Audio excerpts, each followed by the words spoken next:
मैंने जो blind box यूं ही खोल दिया था, उसमें सच में एक पूरा जादुई शहर छिपा हुआ था। कुछ बूंदें ठंडी दवा की ही महाद्वीप में फैल रही घातक महामारी को रोक सकती थीं। कुछ टुकड़े ब्रेड के ही एक पूरे गांव को सर्दियों में पेट भरने के लिए काफी थे। और एक सॉफ्ट ड्रिंक की कैन ही हजारों छोटे सैनिकों की पूरी फौज को लैस कर सकती थी। और सबसे बड़ी बात, जो और ब्लाइंड बॉक्स मैंने बाद में खरीदे, उनमें दूसरी, तीसरी और भी कई छोटे छोटे दुनियाएं खुल गईं।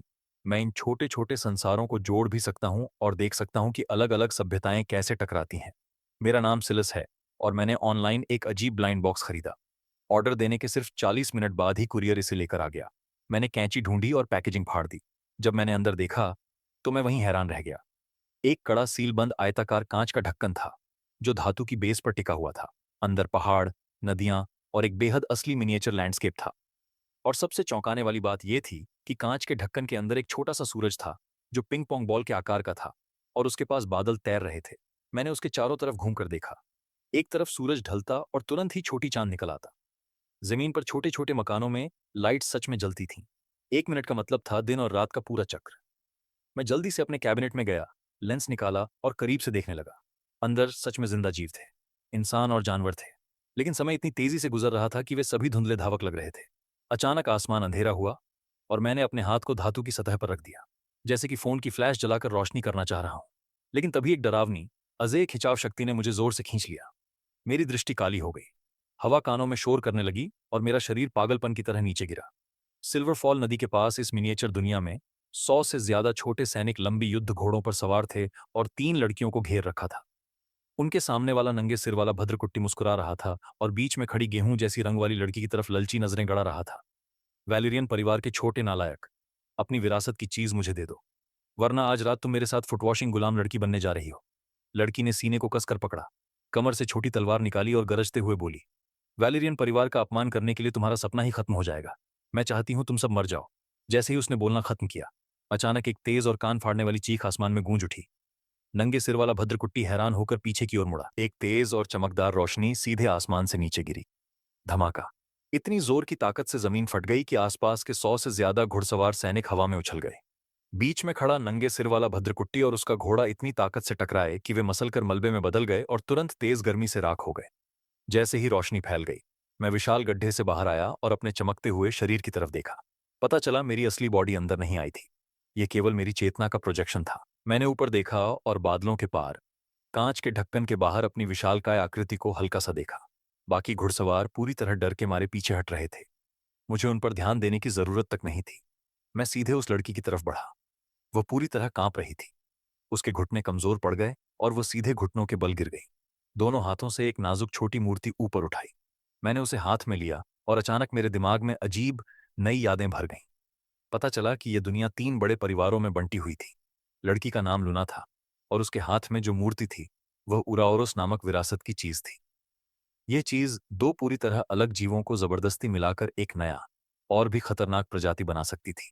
और यह पूरी तरह मेरी आज्ञा मानेगी। इसे ठंडे, हथियार उठाए छोटे लोगों के हाथ में छोड़ना बस एक बड़ा बर्बादी था।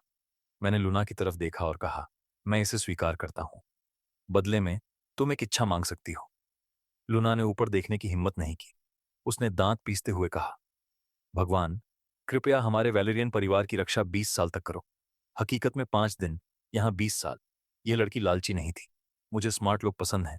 मैंने उराओरस को पकड़ा और हवा में अपनी उंगली से फेंका। नदी के पास एक छोटी छिपकली अदृश्य ताकत से हवा में खींची गई और दुश्मन के युद्ध घोड़े पर भारी गिर गई। एक ही पल में काले और सफेद 2 रंग की रोशनी फूटी। युद्ध घोड़ा पागल हो गया। उसकी चिकनी त्वचा जल्दी से काले पंखों जैसी कठोर हो गई। उसके खुर तेज पंजे बन गए और उसकी पूंछ एक कवच वाली लोहे की चाबुक में बदल गई। बस ऐसे ही एक मिनिएचर ड्रैक हॉर्स पैदा हुआ।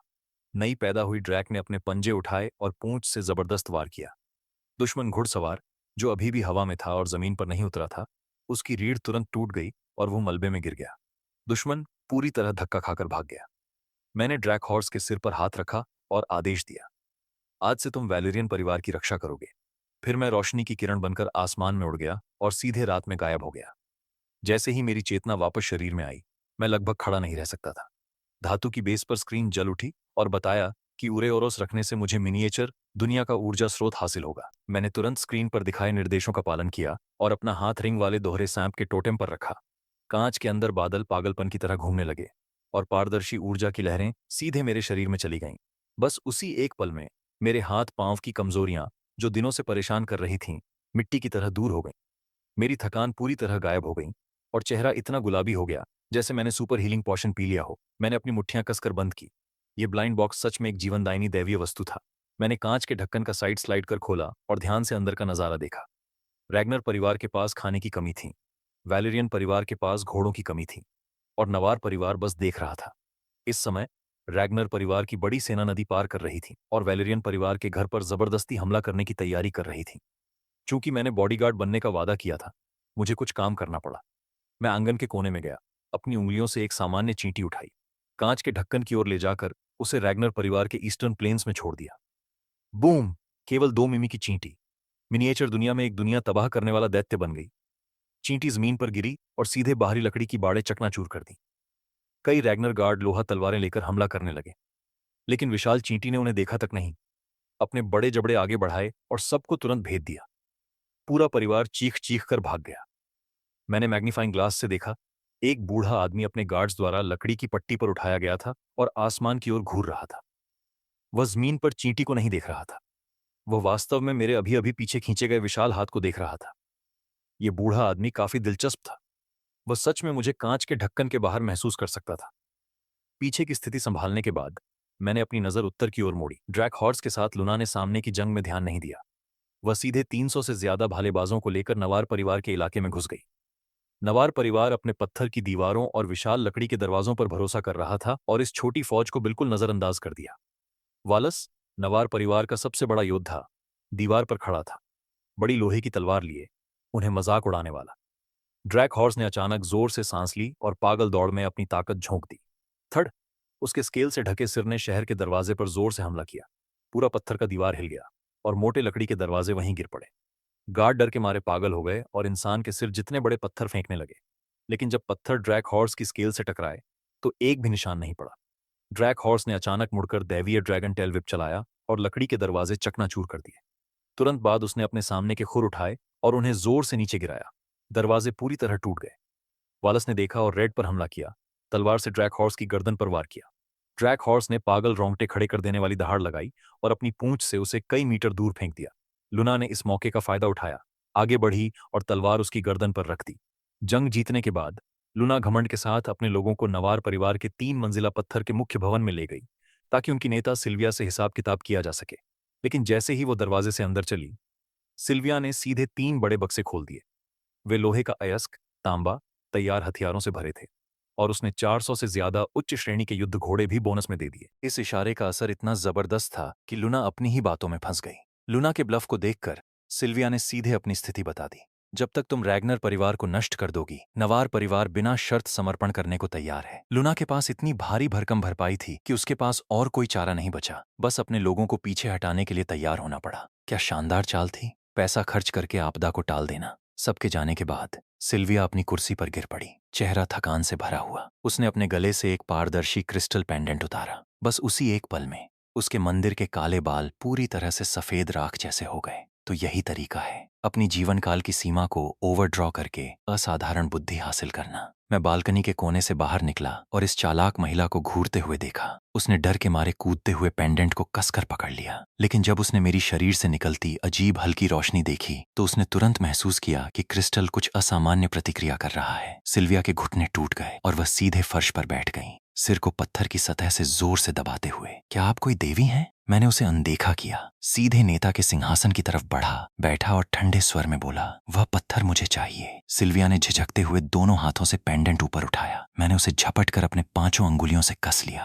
क्रैक! क्रिस्टल टूट गया और एक अत्यंत शुद्ध ऊर्जा तुरंत मेरी हड्डियों और अंगों में दौड़ गई। इस चीज को ईथर क्रिस्टल कहा जाता था। यह स्रोत ऊर्जा का सबसे शुद्ध और उच्चतम स्तर का संगठन था। मैं कुर्सी पर पीछे झुका और उसे नीचे देखते हुए बोला, बाकी ईथर क्रिस्टल तुम उन्हें कब सौंपोगी? सिल्विया पूरी तरह कांप रही थी और आज्ञाकारी रूप से मुझे पत्थर की इमारत के नीचे एक छुपे हुए रहस्यमय कमरे में ले गई। हे भगवान! चारों दीवारों को ढकते पत्थर की शेल्फ पर सैकड़ों ईथर क्रिस्टल सघन रूप से रखे हुए थे। ये चालाक लोमड़ियां सच में इतनी संपत्ति जमा कर चुकी थीं। मैं धीरे धीरे पत्थर की शेल्फों के पास से चला। जहां भी मैं गया, ईथर क्रिस्टल लगातार रोशनी की धाराओं में बदलकर मेरी हथेली में दौड़ने लगे। सैकड़ों ईथर क्रिस्टल मेरे द्वारा पूरी तरह से खाली कर दिए गए। इस ऊर्जा की लहर बेहद डरावनी और जबरदस्त थी। मैंने महसूस किया कि मेरी मुख्य हड्डियां चकने और खड़कने लगीं और मेरी जीवन शक्ति अचानक असाधारण स्तर तक बढ़ गई। सिल्विया को फर्श पर पत्ते की तरह कांपते हुए देख मैंने आखिरी ईथर क्रिस्टल अपने पास रखा और एक हाथ से उसके सिर के ऊपर कुचल दिया। शुद्ध रोशनी की बौछार उसके शरीर में तेज बारिश की तरह गिर गई। उसकी सूखी जीवन शक्ति तुरंत बढ़ गई। चेहरे की महीन रेखाएं पूरी तरह गायब हो गईं और उसका राख सफेद बाल फिर से चमकदार काले बालों में बदल गया। सिल्विया अपनी जवानी वापस पाकर हैरान और चकित हो गई। मैंने कहा, मेरे लिए और ईथर क्रिस्टल इकट्ठा करो, और सीधे अपनी चेतना प्रोजेक्शन को वापस खींच लिया। मैं असली दुनिया में लौटा और आईने में खुद को देखा। मेरी ऊंचाई 3 सेंटीमीटर बढ़ गई थी और मेरी मांसपेशियां अब पूरी तरह मजबूत दिख रही थीं। मुझे लगा कि अब मैं अभी किसी भी चीज को आसानी से मार सकता हूं। मैं रोटी खा रहा था और मिनिएचर दुनिया देख रहा था। समय वहां 1 महीने से भी ज्यादा बढ़ गया था। रैगनर परिवार पूरी तरह उलझन में था। उनकी सेना पीछे हटकर अपने घर की रक्षा करने लगी। ये लोग उस विशाल चींटी को मार नहीं सकते थे, इसलिए उनका नया नेता एक चालाक योजना लेकर आया। उसने 100 से ज्यादा घुड़सवारों की फौज बनाई, रास्ते में खाना बिखेरा और चींटी को वैलेरियन इलाके की ओर खींचने की कोशिश की। मैंने सोचा, तुम क्या समझ रहे हो, और फिर से अपनी प्रोजेक्शन एक्टिव की। रैगनर के जंगल में उतर गया। तभी घास में एक छोटा शेर छिपा था और उसने मुझे शिकार समझ लिया। गर शेर ने मुंह खोला और मुझ पर हमला किया। मैंने डरने या बचने की कोशिश नहीं की। मैंने अपना दाहिना हाथ बढ़ाया और शेर को गले से पकड़ लिया। फिर मैंने अपनी ताकत से शेर को घुमाकर आसमान में फेंक दिया। उसी समय हवा में एक बाज उड़ रहा था। समय पर बच न पाया और शेर से टकरा गया। मैंने तुरंत उराओरस एक्टिव किया। काले और सफेद रोशनी ने शेर और बाज को घेर लिया। शेर और बाज का शरीर जबरदस्ती एक साथ जुड़ गया। जब रोशनी बिखरी तो एक ग्रिफिन जमीन पर गिरा। मैं उसके पीठ पर चढ़ा और उसकी गर्दन के पंख खींचे। चलो, मुझे दिखाओ क्या होता है। ग्रिफिन ने जोर से चीख लगाई, पंख फैलाए और सिल्वरफॉल नदी के पास उड़ गया ताकि चींटी को नदी के पार खींचा जा सके। नेता आदमी अपने घोड़े के साथ पानी में कूद गया जैसे चारा बने।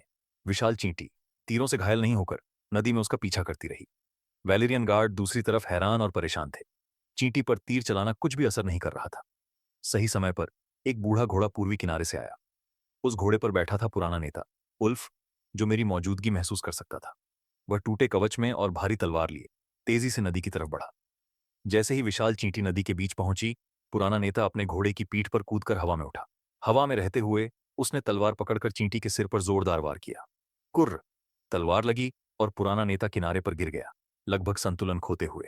विशाल चींटी दर्द से गुस्से में अपने शरीर को घुमाकर फिर हमला करने लगी। पुराना नेता बीच हवा में अपनी कमर घुमाकर विशाल चींटी के जबड़े के बीच से फिसल गया और पीछे से तलवार से चींटी के गले पर जोरदार वार किया। पीला तरल चारों तरफ फैल गया। चींटी ने भी जोरों से पलटवार किया। उसके बड़े जबड़े जैसे गिलोटिन की तरह बंद हुए। पुराना नेता समय पर बच नहीं पाया। उसे कमर में कसकर काट लिया गया और वो विशाल चींटी के साथ नदी में गिर गया। तुरंत ताजा खून बहने लगा और सिल्वर फॉल नदी लाल हो गई। लोग अपने घोड़ों पर दौड़ते हुए आगे बढ़े। लोहे की तलवारें झुलाते हुए चींटी की कठोर छाल पर वार करने लगे, लेकिन उन्हें चींटी को काटना भी मुश्किल था और आदमी को बचाना तो और भी मुश्किल। दूसरी तरफ वैलेरियन सेना हैरान खड़ी थी। किसी ने सोचा भी नहीं था कि यह बूढ़ा आदमी, जो सालों से शांत बैठा था, अचानक अकेले प्रागैतिहासिक दैत्य से भिड़ जाएगा। आसमान अचानक अंधेरा हो गया। मैं ग्रिफिन पर बैठा और बादल की परत से सीधे नीचे हमला किया। ग्रिफिन ने जोरदार चीख लगाई, जैसे बाज की आवाज, जो आसमान तक गूंज उठी। जैसे ही चींटी को डर लगा, वह जम गई, अपने बड़े जबड़े छोड़ दिए और नदी किनारे मरने का नाटक करने लगी। सन्नाटा छा गया। दोनों परिवार के लोग इस भारी और डरावनी शक्ति को देखकर पूरी तरह डर गए। मरता हुआ पुराना नेता खून में पड़ा था। उसने अपनी आखिरी ताकत से मेरी तरफ देखा और चिल्लाया, क्या मैं पूछ सकता हूं, क्या तुम स्वर्ग के ऊपर से आए हो? मैंने अपने शरीर में मौजूद स्रोत ऊर्जा को चैनल किया। मेरी आवाज आसमान और धरती के बीच गूंजी, जैसे कहीं गड़गड़ाहट हो। हाँ, तुमने कहा कि तुम दैवीय सजा लेने के लिए तैयार हो। क्या तैयार हो? पुराने नेता का चेहरा भक्ति और जुनून से भर गया। उसने अपने बेटे के कंधे पर खून से भरा हाथ रखा। रैगनर परिवार तैयार है दैवीय सजा लेने के लिए। मैंने दूर से हवा में हाथ मारा।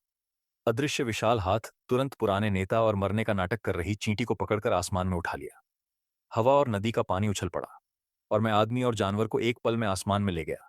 पीछे सिर्फ नेता रह गया, जमीन पर घुटनों के बल बैठा, रोता हुआ। मैं युद्ध भूमि से दूर किसी खाली जगह पर गया और उरावरॉस चैनल किया। काले और सफेद रोशनी की किरण आसमान में गई। पुराने नेता और चींटी को कसकर घेर लिया। चीखों के बीच दोनों शरीर जबरदस्ती मुड़े और फिर नए तरीके से बनाए गए। जब रोशनी बिखरी, पुराना नेता खड़ा हो गया। उसकी कमर की घातक चोट पूरा ठीक हो गई थी। अब उसकी पूरी काया 2 मीटर से ज्यादा लंबी थी, काले कीड़े जैसी मजबूत कवच से ढकी हुई।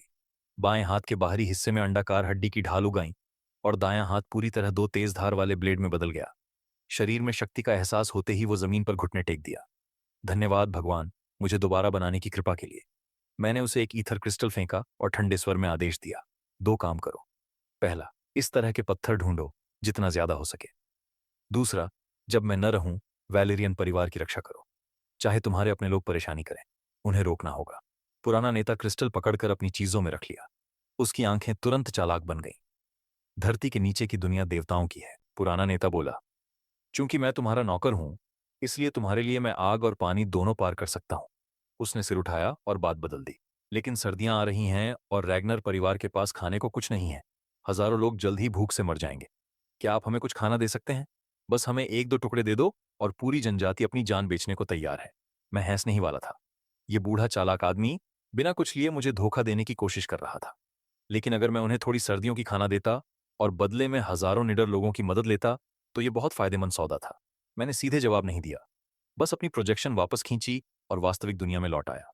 सोचा, 20,000 मिनिएचर लोग पूरे सर्दियों में कितना खाना खा सकते हैं? मैंने अपने पास रखी रोटी की पैकेजिंग देखी। अंदर अभी भी थोड़े से टुकड़े बचे थे। एक खाली दूध का कार्टन भी उठाया, जिसमें शायद एक दर्जन बूंदें दूध बची थीं।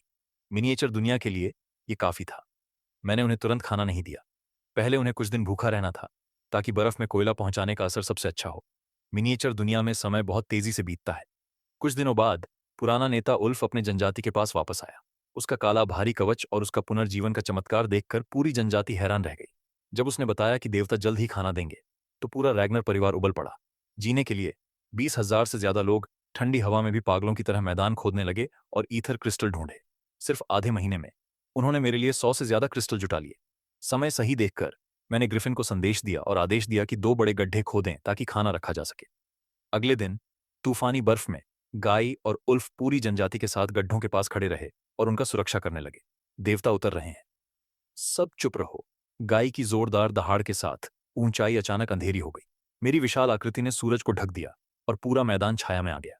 मैंने रोटी के पैकेट को चूड़ा, एक गड्ढे पर लक्ष्य किया और जोर से हिलाया। गड़गड़ाहट हुई। सोने जैसे ब्रेड के टुकड़े मेटियोर की तरह गिरे और गड्ढा भर गया। ये गड्ढा 100 लोग खड़े हो सकें इतना बड़ा था। गेहूं की खुशबू और मीठी खुशबू चारों तरफ फैल गई और छोटे लोग पागलों की तरह लार निगलने लगे। फिर मैंने दूध का कार्टन उठाया और दूसरे गड्ढे में डाल दिया। मेरे लिए बस दूजनों बूंदों जितना था, लेकिन मिनिएचर लोगों के लिए यह सफेद दूध की झरना बन गया। धड़ाधड़ गिरते हुए गड्ढा जल्दी से बड़ा सफेद तालाब बन गया।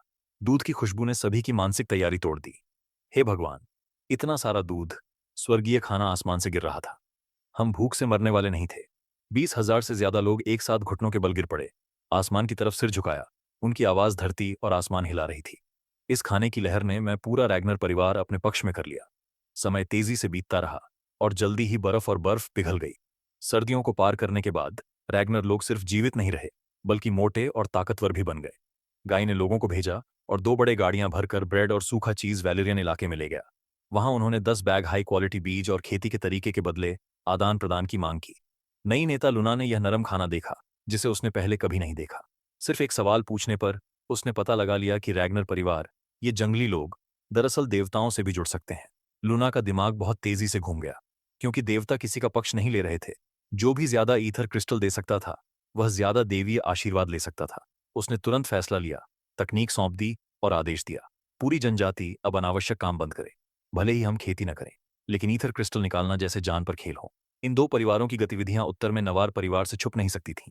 चालाक सिल्विया ने तुरंत अपना भेस हटा दिया, बैठक का आदेश जारी किया और गाई और लुना को सिल्वरफॉल नदी पर सीमा पर बुलाया, ताकि 3 तरफा बातचीत शुरू हो सके। इस औरत के तरीके बेहतरीन थे। सिर्फ कुछ शब्दों में ही उसने तीनों जनजातियों के बीच पहला बड़ा गठबंधन कर दिया। साथ ही उसने ये भी प्रस्ताव रखा कि मेरी उपस्थिति वाला साल दैवीय अवतरण का पहला साल माना जाए। तीनों परिवारों ने अपनी पुरानी शर्तें पूरी तरह भुला दीं। वैलेरियन परिवार ने खाना और लकड़ी दी। रैगनर परिवार ने फर और मजदूर दिए।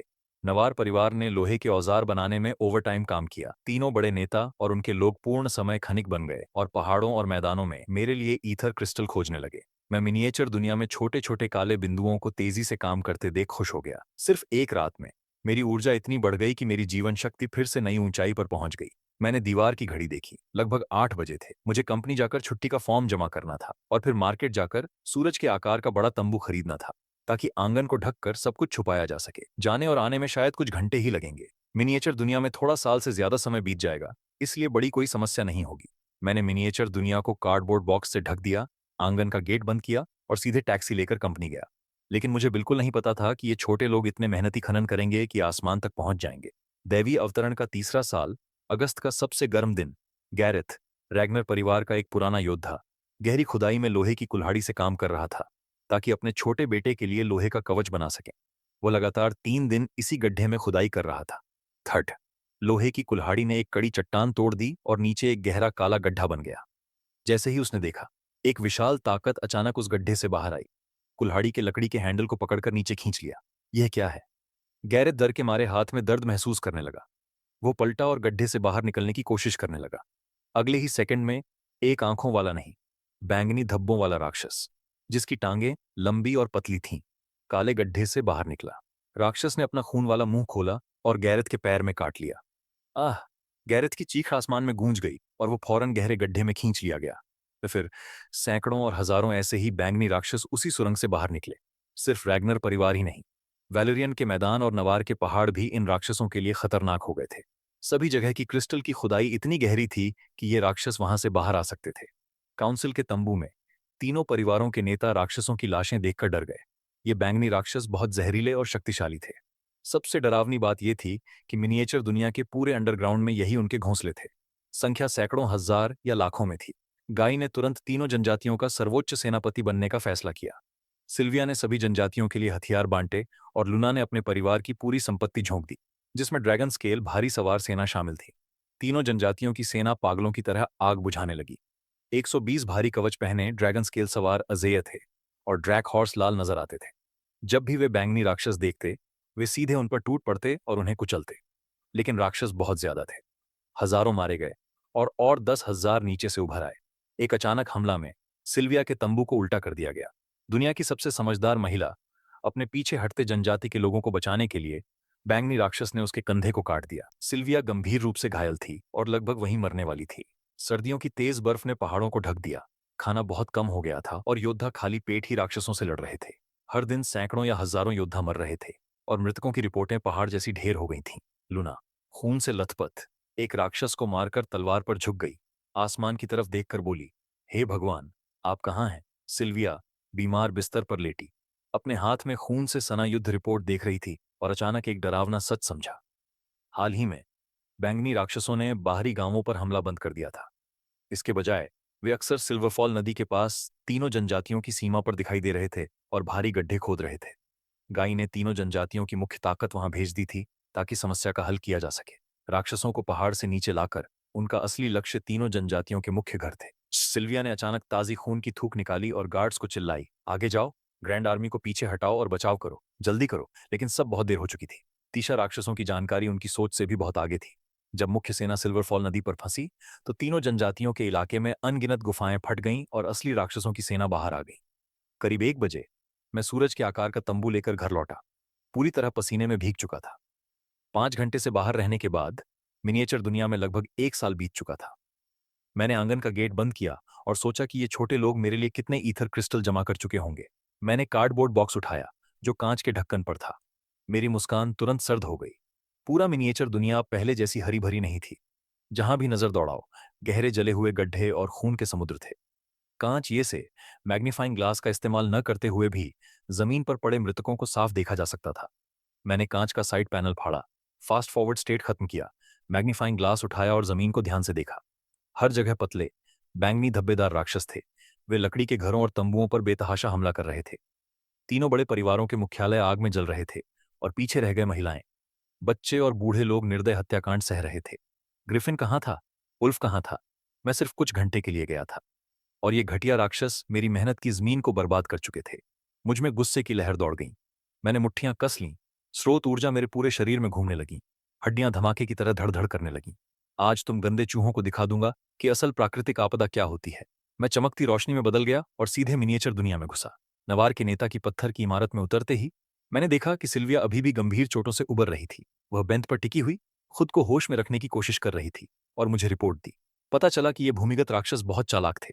वे जानबूझकर बाहर कमजोर दिखते थे ताकि तीनों जनजातियों की मुख्य सेना सिल्वरफॉल नदी तक खींची जा सके और फिर भीतरी इलाके से राक्षसों की फौज निकालकर नरसंहार किया जाए।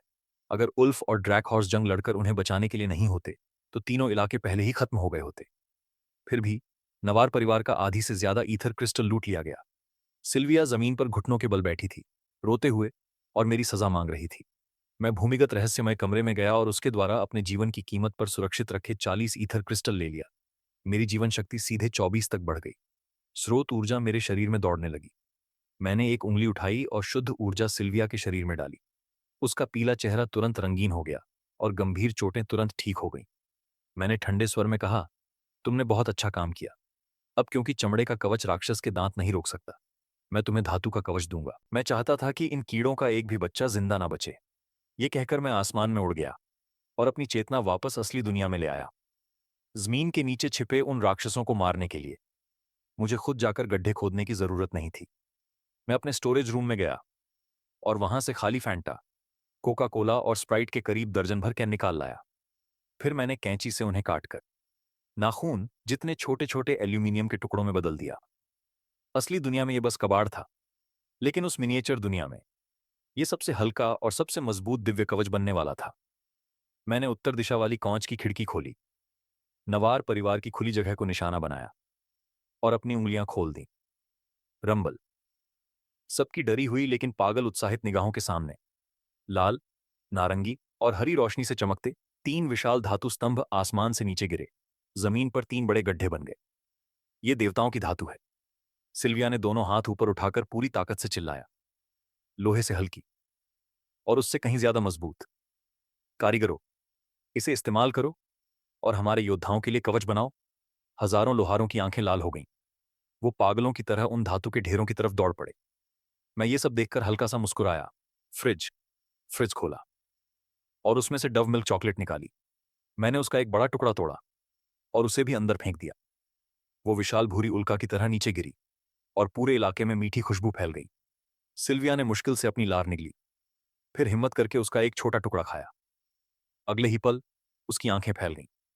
इतनी मीठी, इतनी ताकतवर, कैफीन और शुगर से भरी आधुनिक दुनिया की ये चीज उस दुनिया के लोगों के लिए किसी स्वर्गीय भोजन से कम नहीं थी।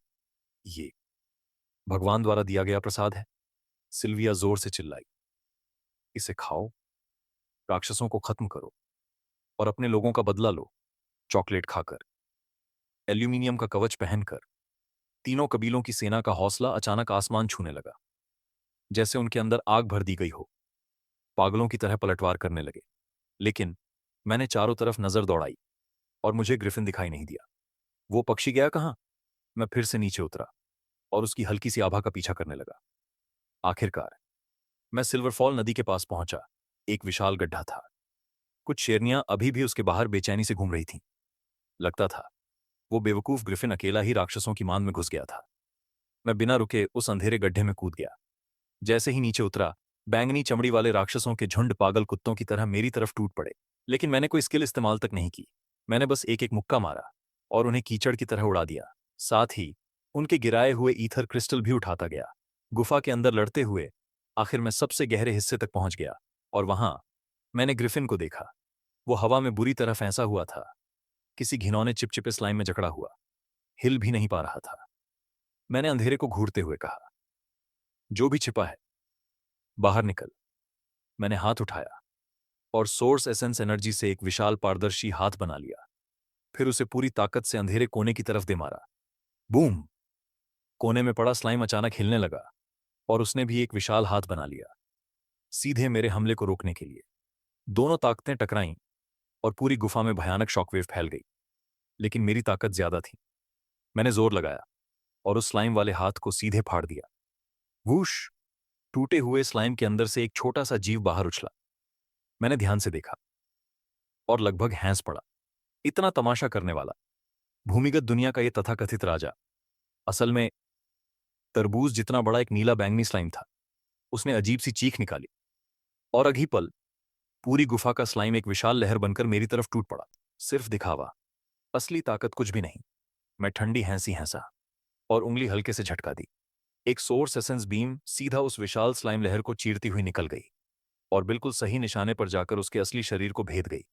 बैंग! उसका जेली जैसा शरीर वहीं फट गया और हजारों बूंदों में बिखर गया। मैंने तुरंत ओरोबोस शक्ति सक्रिय की और पूरी गुफा में बची हुई सोर्स एसेंस एनर्जी को पूरी तरह सोख लिया।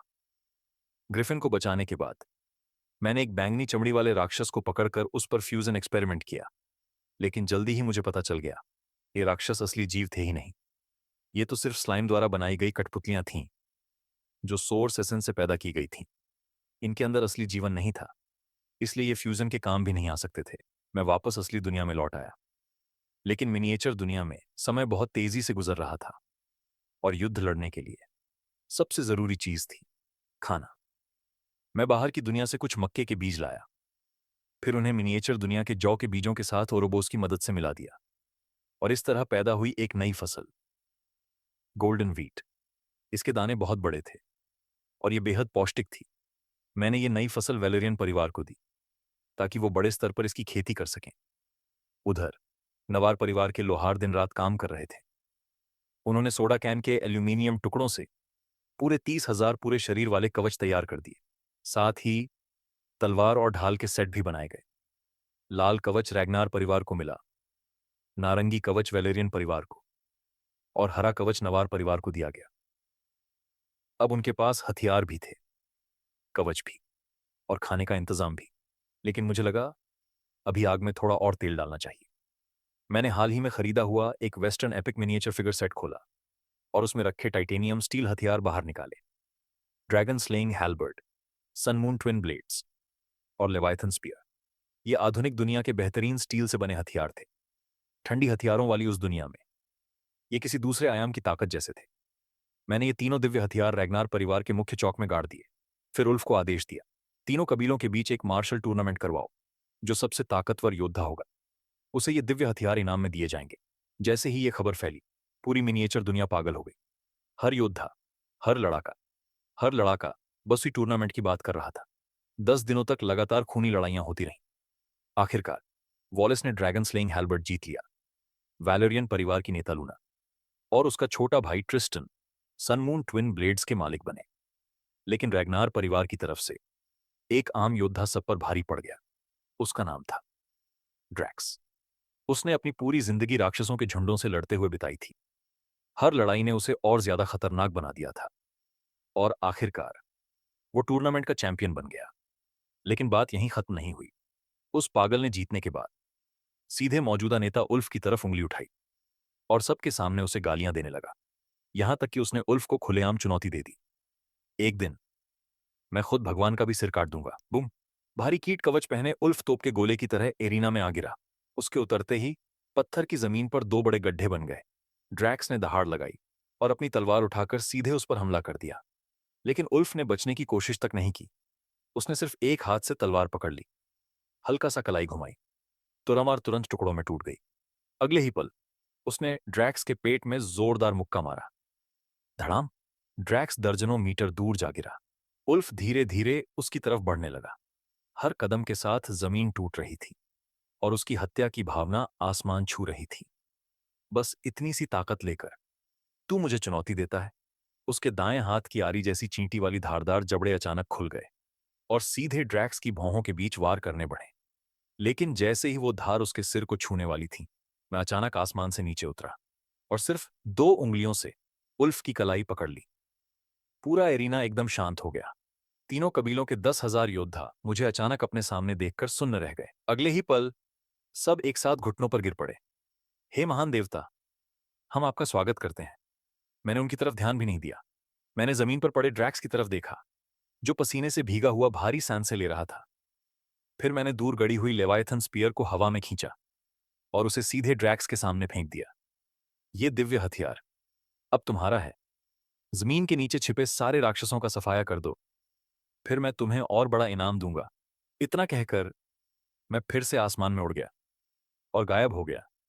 उस रात मैं सो गया और जब अगली सुबह मेरी आंख खुली, मिनिया में 1.5 साल बीत चुके थे। इस दौरान तीनों कबीलों की 24,000 सैनिकों वाली संयुक्त सेना ने सीधे भूमिगत दुनिया पर हमला कर दिया था। 1 साल से भी ज्यादा समय तक लगातार खूनी लड़ाइयां चलती रहीं। आखिरकार उन्होंने उस स्लाइम के असली शरीर को भूमिगत सबसे गहरी गुफा में घेर लिया। अब वो स्लाइम पूरी तरह पागल हो चुका था। उसके शरीर से हजारों टेंटिकल निकल आए, वो जो आसमान भर कोड़ों की तरह सेना पर बरस रहे थे। ड्रैक्स लेवायथन स्पीयर घुमाते हुए सबसे आगे खड़ा था और सामने से आने वाले हर हमले को रोक रहा था। उधर चालाक उल्फ एक भूत की तरह चुपचाप किनारे घूमकर पीछे पहुंच गया। उसके दाएं हाथ के धारदार चींटी जबड़े पूरी तरह तैयार थे। उसकी नजर सिर्फ एक चीज पर थी, स्लाइम का असली कोर। ड्रैक्स सामने से सारे हमले झेल रहा था। उसी मौके का फायदा उठाकर उल्फ ने अपनी जानलेवा चाल चली। अब मर। जैसे ही उसने कहा, वो काले तोप के गोले की तरह हवा चीरता हुआ आगे बढ़ा और उसके चींटी जैसे धारदार जबड़े सीधे स्लाइम के कोर में घुस गए। बूम! एक भयानक दर्द भरी चीख पूरी गुफा में गूंज उठी। स्लाइम का असली शरीर सीधे पत्थर की दीवार में जा धंसा। वो भूमिगत दुनिया का घमंडी राजा, जो खुद को अजेय समझता था, आखिरकार दीवार पर टंगा हुआ मर रहा था। 1.5 साल तक चली ये खूनी लड़ाई आखिर तीनों कबीलों की जीत के साथ खत्म हुई। अगली सुबह मैं नींद से उठा, तैयार हुआ और फिर एक बार मिनिएचर दुनिया में उतरा। इस वक्त तीनों कबीले फसल काटने के मौसम में प्रवेश कर चुके थे। मैं ग्रिफिन पर बैठा सिल्वरफॉल नदी के ऊपर आराम से उड़ रहा था। तभी मेरी नजर सिल्विया पर पड़ी। कई बड़े अधिकारियों को लेकर घुटनों पर झुकी हुई थी और मेरी पूजा कर रही थी। मैंने बाकी बेकार लोगों को वहां से हटने का इशारा किया, सिर्फ सिल्विया को अपने पास रहने दिया।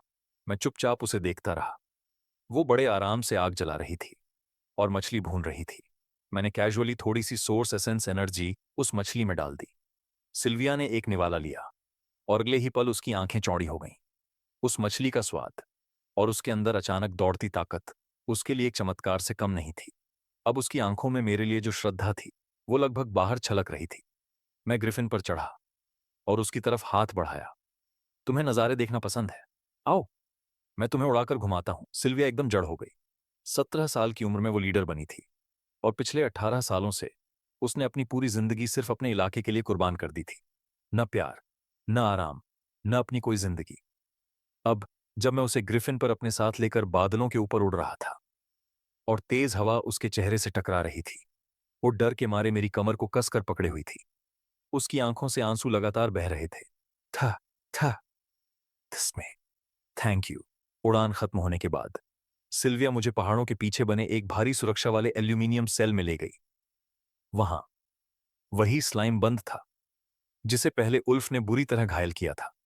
मैंने बॉक्स खोला और वो चीज तुरंत भागने की कोशिश करने लगी, लेकिन मैंने सीधे सोर्स एसेंस एनर्जी से उसे जमीन पर दबा दिया।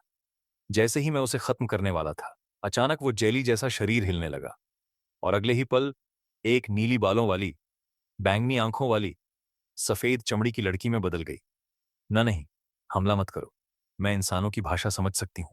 वो दीवार से चिपक गई और रोते हुए चिल्लाने लगी, मैं भूमिगत दुनिया की रानी हूं। ग्रूमी, अगर तुम मुझे छोड़ दो तो मैं तुम्हारी हर बात मानूंगी। उसकी बात सुनकर मैं मुश्किल से अपनी हंसी रोक पाया। आखिरकार सच्चाई सामने आ गई।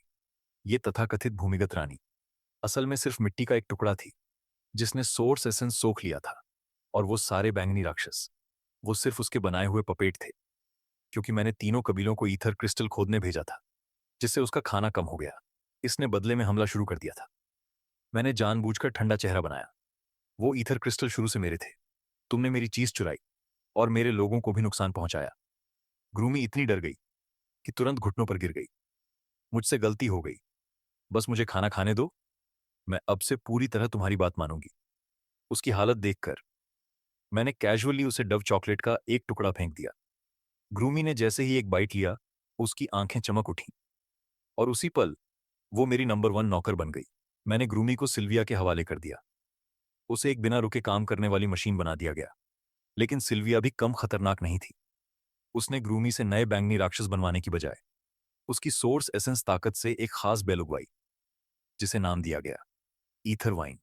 ये बेल योद्धाओं के शरीर को और ज्यादा ताकतवर बनाती थी। अब ग्रूमी की रोज की जिंदगी कुछ ऐसी थी, दिन भर गोल्डन व्हीट और चॉकलेट सूप खाओ और फिर पागलों की तरह ईथर वाइन पैदा करो। भूमिगत दुनिया की पुरानी रानी सिल्विया की 24 घंटे चलने वाली गैरकानूनी फैक्ट्री की मजदूर बन चुकी थी। उसकी आंखों के नीचे पड़े काले घेरे देखकर मुझे भी थोड़ा तरस आने लगा। लेकिन गलती उसकी ही था। आखिर उसने उस औरत से दुश्मनी ली थी जिसका दिमाग सबसे तेज था। तीनों कबीलों को इनाम देने के लिए मैंने ऑनलाइन एक मिनिएचर सिटी मॉडल खरीदा। जब उन छोटे लोगों ने उसकी नींव तैयार कर ली, मैंने फैसला किया अब उन्हें कुछ बड़ा दिया जाए। दिव्य अवतरण का 8वां साल, 13 अप्रैल, नदी के पास। तीनों कबीलों के हजारों लोग जमा थे। मैंने कौच का ढक्कन हटाया, 2 हाथों से उस मिनिएचर शहर को उठाए और सीधे नींव के ऊपर रख दिया। रंबल। विशाल हाथ बादलों को चीरते हुए नीचे उतरे, सूरज तक ढक गया और फिर भव्य प्राचीन शहर किसी चमत्कार की तरह जमीन पर उतर आया। हे भगवान, ये देवता का असली शरीर है। सिर्फ उनके हाथ इतने विशाल हैं। मेरे उन आसमान छूते हाथों को देखकर छोटे लोग डर से कौंप उठे। हजारों लोग एक साथ घुटनों पर गिर पड़े, जैसे खेत में गेहूं कटती है। सब पागलों की तरह सिर झुकाकर प्रार्थना करने लगे। यहां तक कि हमेशा घमंडी रहने वाला ड्रैक्स भी कौंप रहा था। वो अपनी लेवायथन स्पीयर को कसकर पकड़े खड़ा था, सिर्फ इसलिए ताकि डर से गिर न पड़े। मैंने वो शहर तीनों कबीलों को दे दिया ताकि वे मिलकर उसका शासन संभालें। मैंने उसका नाम रखा ईडन सिटी। फिर मैंने सोर्स एसेंस एनर्जी से शहर की दीवारों पर 6 संस्थापकों के नाम उकेर दिए, उनकी व्यवस्था बनाने में मदद करने के लिए। मैंने 42 प्रूफ वोडका की एक बोतल का ढक्कन भी अंदर फेंक दिया। ये लोग अब तक घटिया देसी शराब पीने के आदी थे, लेकिन जैसे ही उन्होंने उस वोडका का स्वाद लिया, उन्हें लगा जैसे स्वर्ग का दरवाजा खुल गया हो।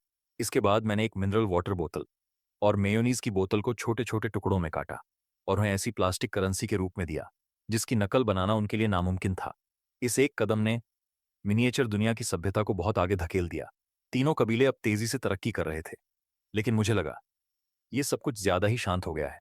बिना जिंदा रहने के दबाव के ये छोटे लोग मेरे लिए पूरी ताकत से कैसे काम करेंगे? मुझे उनसे लगातार एनर्जी चाहिए थी।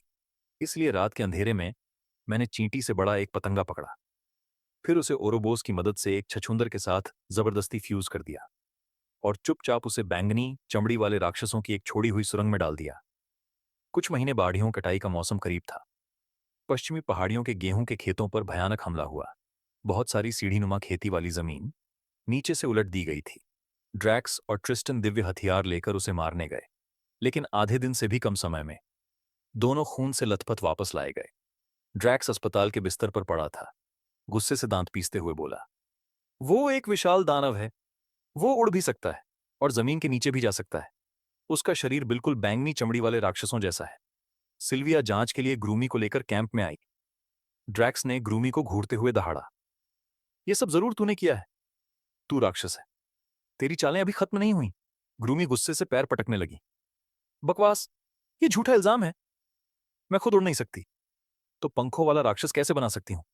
दोनों एक दूसरे से बहस कर ही रहे थे कि अचानक कैंप के बाहर की जमीन जोर जोर से कांपने लगी। बूम!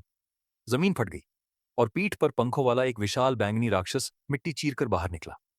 उसने आते ही कई टेंट उलट दिए। ग्रूमी पूरी ताकत से चिल्लाई, देखा, ये मैं नहीं हूं। वो इतनी बेबस होकर रो रही थी कि उसका शरीर लगभग पिघलकर कीचड़ बनने लगा। लेकिन ड्रैक्स लगातार ताने मारता रहा। वो अब भी यही कह रहा था कि गेहूं के खेतों को बर्बाद करने वाला बैंगनी राक्षस ग्रूमी नहीं बनाया है। मैं कौंच के बाहर खड़ा होकर यह सब देख रहा था और मुश्किल से अपनी हंसी रोक रहा था, क्योंकि उस राक्षस का ग्रूमी से कोई लेना देना नहीं था। वो तो मेरा बनाया हुआ सुपर सोल्जर था। मैंने उसे ओरोबोस से एक छछूंदर और उड़ने वाले कीड़े को मिलाकर बनाया था। मैंने उसका नाम रखा मॉथरैट। ये चीज बहुत बड़ी थी, जमीन खोद सकती थी और इसकी पीठ पर पतंगे जैसे पंख थे। इस समय मिनिएचर दुनिया में मॉथरैट गेहूं के खेत में अपना खून लगा जबड़ा खोलकर पागलों की तरह खा रहा था। 20 से ज्यादा पूरी तरह हथियारबंद योद्धा भालों के साथ उस पर टूट पड़े, लेकिन वे उसकी चमड़ी तक नहीं भेद सके। उल्टा उसने बस अपना शरीर मोड़ा, पंजा घुमाया, 7-8 योद्धाओं को उड़ाकर दूर फेंक दिया। ग्रूमी गुस्से से भर गई। उसने दर्जन भर नीले बैंगनी जेल जैसे टेंटिकल निकाले और चारों तरफ से मॉथरैट को जकड़ने की कोशिश की, लेकिन मॉथरैट बेहद चालाक था। उसने अपना शरीर झटका, कुछ टेंटिकल तोड़ दिए, पंख फड़फड़ाए, एक सुरंग में घुसा, आराम से भाग निकला। अगले कई महीनों तक मॉथरैट ने गुरिल्ला तरीके अपनाए। कभी एक जगह हमला करता, फिर दूसरी जगह गायब हो जाता। तीनों कबीलों के योद्धा बुरी तरह परेशान हो गए, लेकिन इसी वजह से उन्हें अपनी गश्त बढ़ानी पड़ी, हथियार बेहतर करने पड़े और एक पल के लिए भी ढीला नहीं पड़ना पड़ा। मैं बस उनके लिए मुश्किल का स्तर बढ़ाना चाहता था, क्योंकि अगर जिंदगी बहुत आरामदायक हो जाए तो सभ्यता आगे कैसे बढ़ेगी? मुझे सोर्स एसेंस चाहिए था। और देखते ही देखते दिव्य अवतरण का 9वां साल आ गया। आखिरकार नवार परिवार के कारीगरों ने हवा में उड़ने वाले दुश्मनों के लिए हाई स्ट्रेंथ रिपीटिंग क्रॉसबो तैयार कर ली। तीनों कबीलों ने मिलकर मॉथरैट का पीछा किया और हरकार उसे तीरों की बारिश से छलनी कर दिया। वो भागते भागते एक गुफा में घुसा और वहीं मर गया। मैं ईडन सिटी में छोटे लोगों को जश्न मनाते, गाते और नाचते देख रहा था और संतुष्टि से सिर हिलाया। हाल ही में मॉथरैट ने जो डर और दबाव पैदा किया था, उसकी वजह से तीनों कबीलों की सभ्यता तेजी से आगे बढ़ी थी और मेरी उपलब्ध सोर्स एसेंस एनर्जी सीधे बढ़कर C97 तक पहुंच गई। लेकिन डर से काम नहीं चलता, कभी कभी मिठास भी देनी पड़ती है। मैं मुड़ा और रसोई में चला गया। वहां से मैंने टमाटर, खीरा और हरी मिर्च के कुछ बीज निकाले। फिर अपनी उंगलियों पर सोर्स एसेंस इकट्ठा करके मैंने उन बीजों को जबरदस्ती बदल दिया। अब उनमें ईथर वाइन जैसी हल्की बॉडी टेम्परिंग शक्ति आ गई थी। मैं मिनिएचर दुनिया में उतरा और ये बीज तीनों बड़े परिवारों के नेताओं को दे दिए। इन्हें फेज 2 बॉडी टेम्परिंग दवा समझो। तीनों परिवारों के लोग मेरी तारीफों के पुल बांधने लगे। मैंने उनकी चापलूसी सुने बिना ही सफेद रोशनी में बदलकर वापस अपनी असली दुनिया में लौट आया। क्योंकि फोन का अलार्म बज चुका था, दूसरा लेगो ब्लाइंड बॉक्स पहुंच गया था। मैं आंगन की दीवार फांदकर बाहर झांका। गली के आखिरी छोर पर एक फेडेक्स ट्रक खड़ा था। 6 डिलीवरी वाले पसीना बहाते हुए एक विशाल बॉक्स उठाने की कोशिश कर रहे थे। उसे मेरे गेट तक लाने में ही उनकी हालत खराब हो गई थी। मैं दीवार से नीचे कूदा रस्सी और बॉक्स के किनारे को एक हाथ से पकड़ लिया। अगले ही पल मेरी दोनों बाहों की मांसपेशियां फूल गईं। मैंने उस विशाल बॉक्स को, जो पिछले वाले से 5 गुना बड़ा था, सीधे आंगन के अंदर घसीट लिया। मैंने पैकेजिंग हटाई और अंदर वही पुराना धातु का बेस और कांच का ढक्कन दिखाई दिया। लेकिन इस बार दुनिया पूरी तरह अलग थी। अब वहां सिल्वर फॉल नदी नहीं थी। उसकी जगह एक विशाल खाड़ी थी जिसके चारों तरफ छोटे बड़े द्वीप फैले हुए थे। समंदर में लगभग 100 टापू दिखाई दे रहे थे। मैंने मैग्नीफाइंग ग्लास उठाया और ध्यान से देखने लगा। मेरा दिल अचानक एक धड़कन छोड़ गया। वहां की इमारतें बिल्कुल मध्यकालीन यूरोप जैसी लग रही थीं। पूर्वी महाद्वीप में भारी कवच पहने 2 सेनाएं भयंकर युद्ध कर रही थीं। उनका नेता तलवार घुमाता तो हवा में साफ दिखाई देने वाली तलवार की ऊर्जा निकलती। उसके पीछे खड़े कुछ जादूगर नुकीली टोपी पहने हुए अपनी लकड़ी की छड़ियां घुमा रहे थे और अगले ही पल आसमान से तूफानी हवाएं और नरक जैसी आग बरसने लगती। ये एक जादुई फैंटेसी दुनिया थी। मैंने आसमान की तरफ देखा। बादलों के भीतर पारदर्शी सोर्स एसेंस की धाराएं इतनी ज्यादा जमा थीं कि लगता था जैसे पानी की तरह टपक पड़ेंगी। मैंने हाथ बढ़ाकर उन्हें पकड़ना चाहा। कोई प्रतिक्रिया नहीं हुई। जब तक मैं इस दुनिया की हेरिटेज रिलिक नहीं ढूंढता, मैं यहाँ की सोर्स एसेंस मुफ्त में नहीं ले सकता था। मैं कांच के ढक्कन के चारों तरफ घूमने लगा। तभी मुझे बेस के किनारे एक रहस्यमयी आंख का निशान दिखाई दिया। यही इस दुनिया की कुंजी थी। तो इसे ढूंढना पड़ेगा और उसके लिए अंदर जाना ही होगा। मैंने गहरी सांस ली और अपना हाथ धातु की सतह पर रख दिया। अगले ही पल चेतना नीचे गिरने लगी। बैंग! एक जोरदार धमाका हुआ। मेरी आंखों के आगे अंधेरा छा गया। सड़ी हुई मछलियों की भयानक बदबू सीधे मेरे दिमाग में घुस गई। मैंने नीचे देखा। मैं एक गोदाम की छत तोड़कर सीधे अंदर गिरा था और किसी अजीब मछली की पूरी पेटी मेरे नीचे चिपक कर कीचड़ बन चुकी थी। मैंने अपनी गर्दन पर लिपटा ऑक्टोपस खींचकर फेंका। मैं अभी निकलने का रास्ता सोच ही रहा था कि तभी कोने से दबे हुए स्वर में बहस सुनाई दी। जस्टिन, तू मुझे फंसा रहा है क्या? एक मोटा गोरा रईस आदमी गुस्से में चिल्लाया और 2 थैलियां सोने के सिक्कों की एक दुबले पतले युवक की छाती पर दे मारी। वो पतला लड़का जस्टिन एक चालाक व्यापारी जैसी मुस्कान हैसा। बैरन वेन, ये सामान मैं बड़ी मुश्किल से लाया हूं। अगर आपको नहीं चाहिए तो और भी बहुत लोग लाइन में खड़े हैं। बैरन वेन ने चिढ़कर बगल में रखे लकड़ी के बक्से का ढक्कन खोला और तभी मैंने अंदर देखा। एक एल्फ लड़की, चेहरा लंबे नुकीले कान के मारे सिकुड़कर बैठी हुई थी। उसे देखकर मुझसे रहा नहीं गया। मैंने पैरों से जोर लगाया और तोप के गोले की तरह आगे निकल गया। बैरन वेन को बस हवा का झोंका महसूस हुआ, लेकिन वो मुड़ भी नहीं पाया था कि मेरा मुक्का सीधे उसके मोटे पेट में जा धंसा। मोटे आदमी ने सुअर की तरह चीख मारी और झींगे की तरह मुड़कर घुटनों के बल गिर पड़ा। उसके मुंह से पित्त बाहर निकलने लगा। हालात बिगड़ते देख जस्टिन ने हाथ बढ़ाकर बक्से में बैठी एल्फ लड़की को पकड़ना चाहा। स्मैक! मैंने उसे एक जोरदार उल्टा थप्पड़ मारा। हवा तक चीख उठी। जस्टिन अपने दांतों समेत सीधा उड़ गया और जोर से एक शेल्फ से जा टकराया। मैंने एक हाथ से एल्फ लड़की को उठा लिया, फिर पैर की हल्की सी ठोकर से उछला कि पिछली खिड़की से बाहर निकला, गलियों में गायब हो गया। काफी दूर भागने के बाद मैं एक सुनसान समुद्री किनारे पर पहुंचा। वहां मैंने एल्फ लड़की को नीचे उतारा। वो लड़की साफ तौर पर 1.7 मीटर से ज्यादा लंबी थी। उसके हल्के सुनहरे बाल कंधों पर बिखरे हुए थे और उसका चेहरा इतना खूबसूरत था कि नजर हटाना मुश्किल था। वो डरते डरते मेरी तरफ देखने लगी, फिर धीमी आवाज में बोली, थैंक यू। उसने बताया, उसका नाम लिलिया है। वो आइलैंड एल्फ थी। शिकार का पीछा करते हुए वो बहुत दूर तक तैर गई थी। फिर एक इंसानी व्यापारी जहाज ने उसे पकड़ लिया और गुलाम बनाकर बेच दिया। वो बार बार सिर झुकाकर पूछ रही थी, आप इनाम में क्या चाहते हैं? मैंने उसकी गुलाबी सफेद नुकीली कानों की तरफ देखा। मेरे दिल में हल्की सी जिज्ञासा उठी। उन कानों पर सोर्स एसेंस एनर्जी की हल्की लहर महसूस हो रही थी। मैंने सीधे कहा, मुझे तुम्हारे कान छूने दो, इसे ही अपना इनाम समझ लो। लिलिया एक पल के लिए जम गई, फिर उसके गाल तुरंत लाल हो गए। वो छोटे छोटे कदम बढ़ाकर मेरी तरफ आने ही वाली थी कि अचानक मेरी भौहें सिकुड़ गईं। मैंने दूर पड़े एक बड़े पत्थर को घूरा। बाहर निकल। मेरी आवाज में सोर्स एसेंस एनर्जी थी। जैसे ही मैंने चिल्लाया, समंदर की सतह पर पानी के खंभे फट पड़े। पत्थर के पीछे छिपा जस्टिन कांपता हुआ बाहर आया। उसके चेहरे का आधा हिस्सा सूजकर फूल गया था और मुंह से हवा निकल रही थी। प्लीज, हमला मत करना, मैं हूं। मैंने उसे ठंडी नजर से देखा। तू मेरा पीछा करते हुए यहां तक आया, लड़की वापस छीनने आया था। जस्टिन धड़ाम से घुटनों पर गिर गया। उसने अभी अभी जमा की हुई सारी सिक्कों की थैलियां जमीन पर रख दी।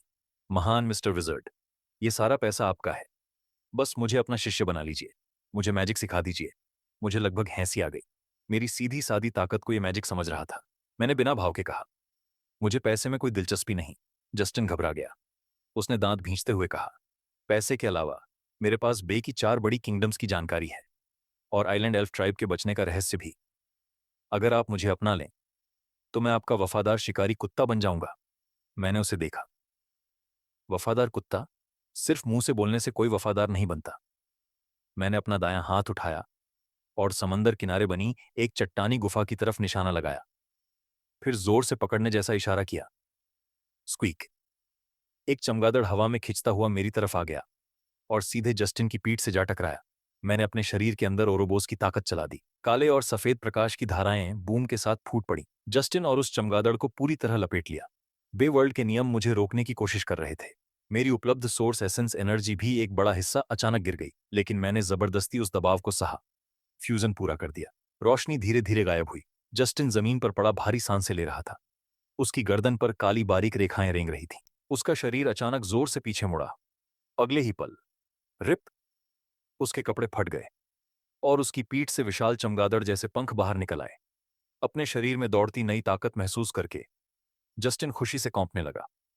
वो तुरंत सिर जमीन पर मारते हुए बोला, टीचर, मैं आपके लिए सब कुछ कुर्बान कर दूंगा। काम पूरा हो चुका था। इस अनजान दुनिया में अब मेरे पास पहला काम का मोहरा था, एक वैम्पायर नौकर।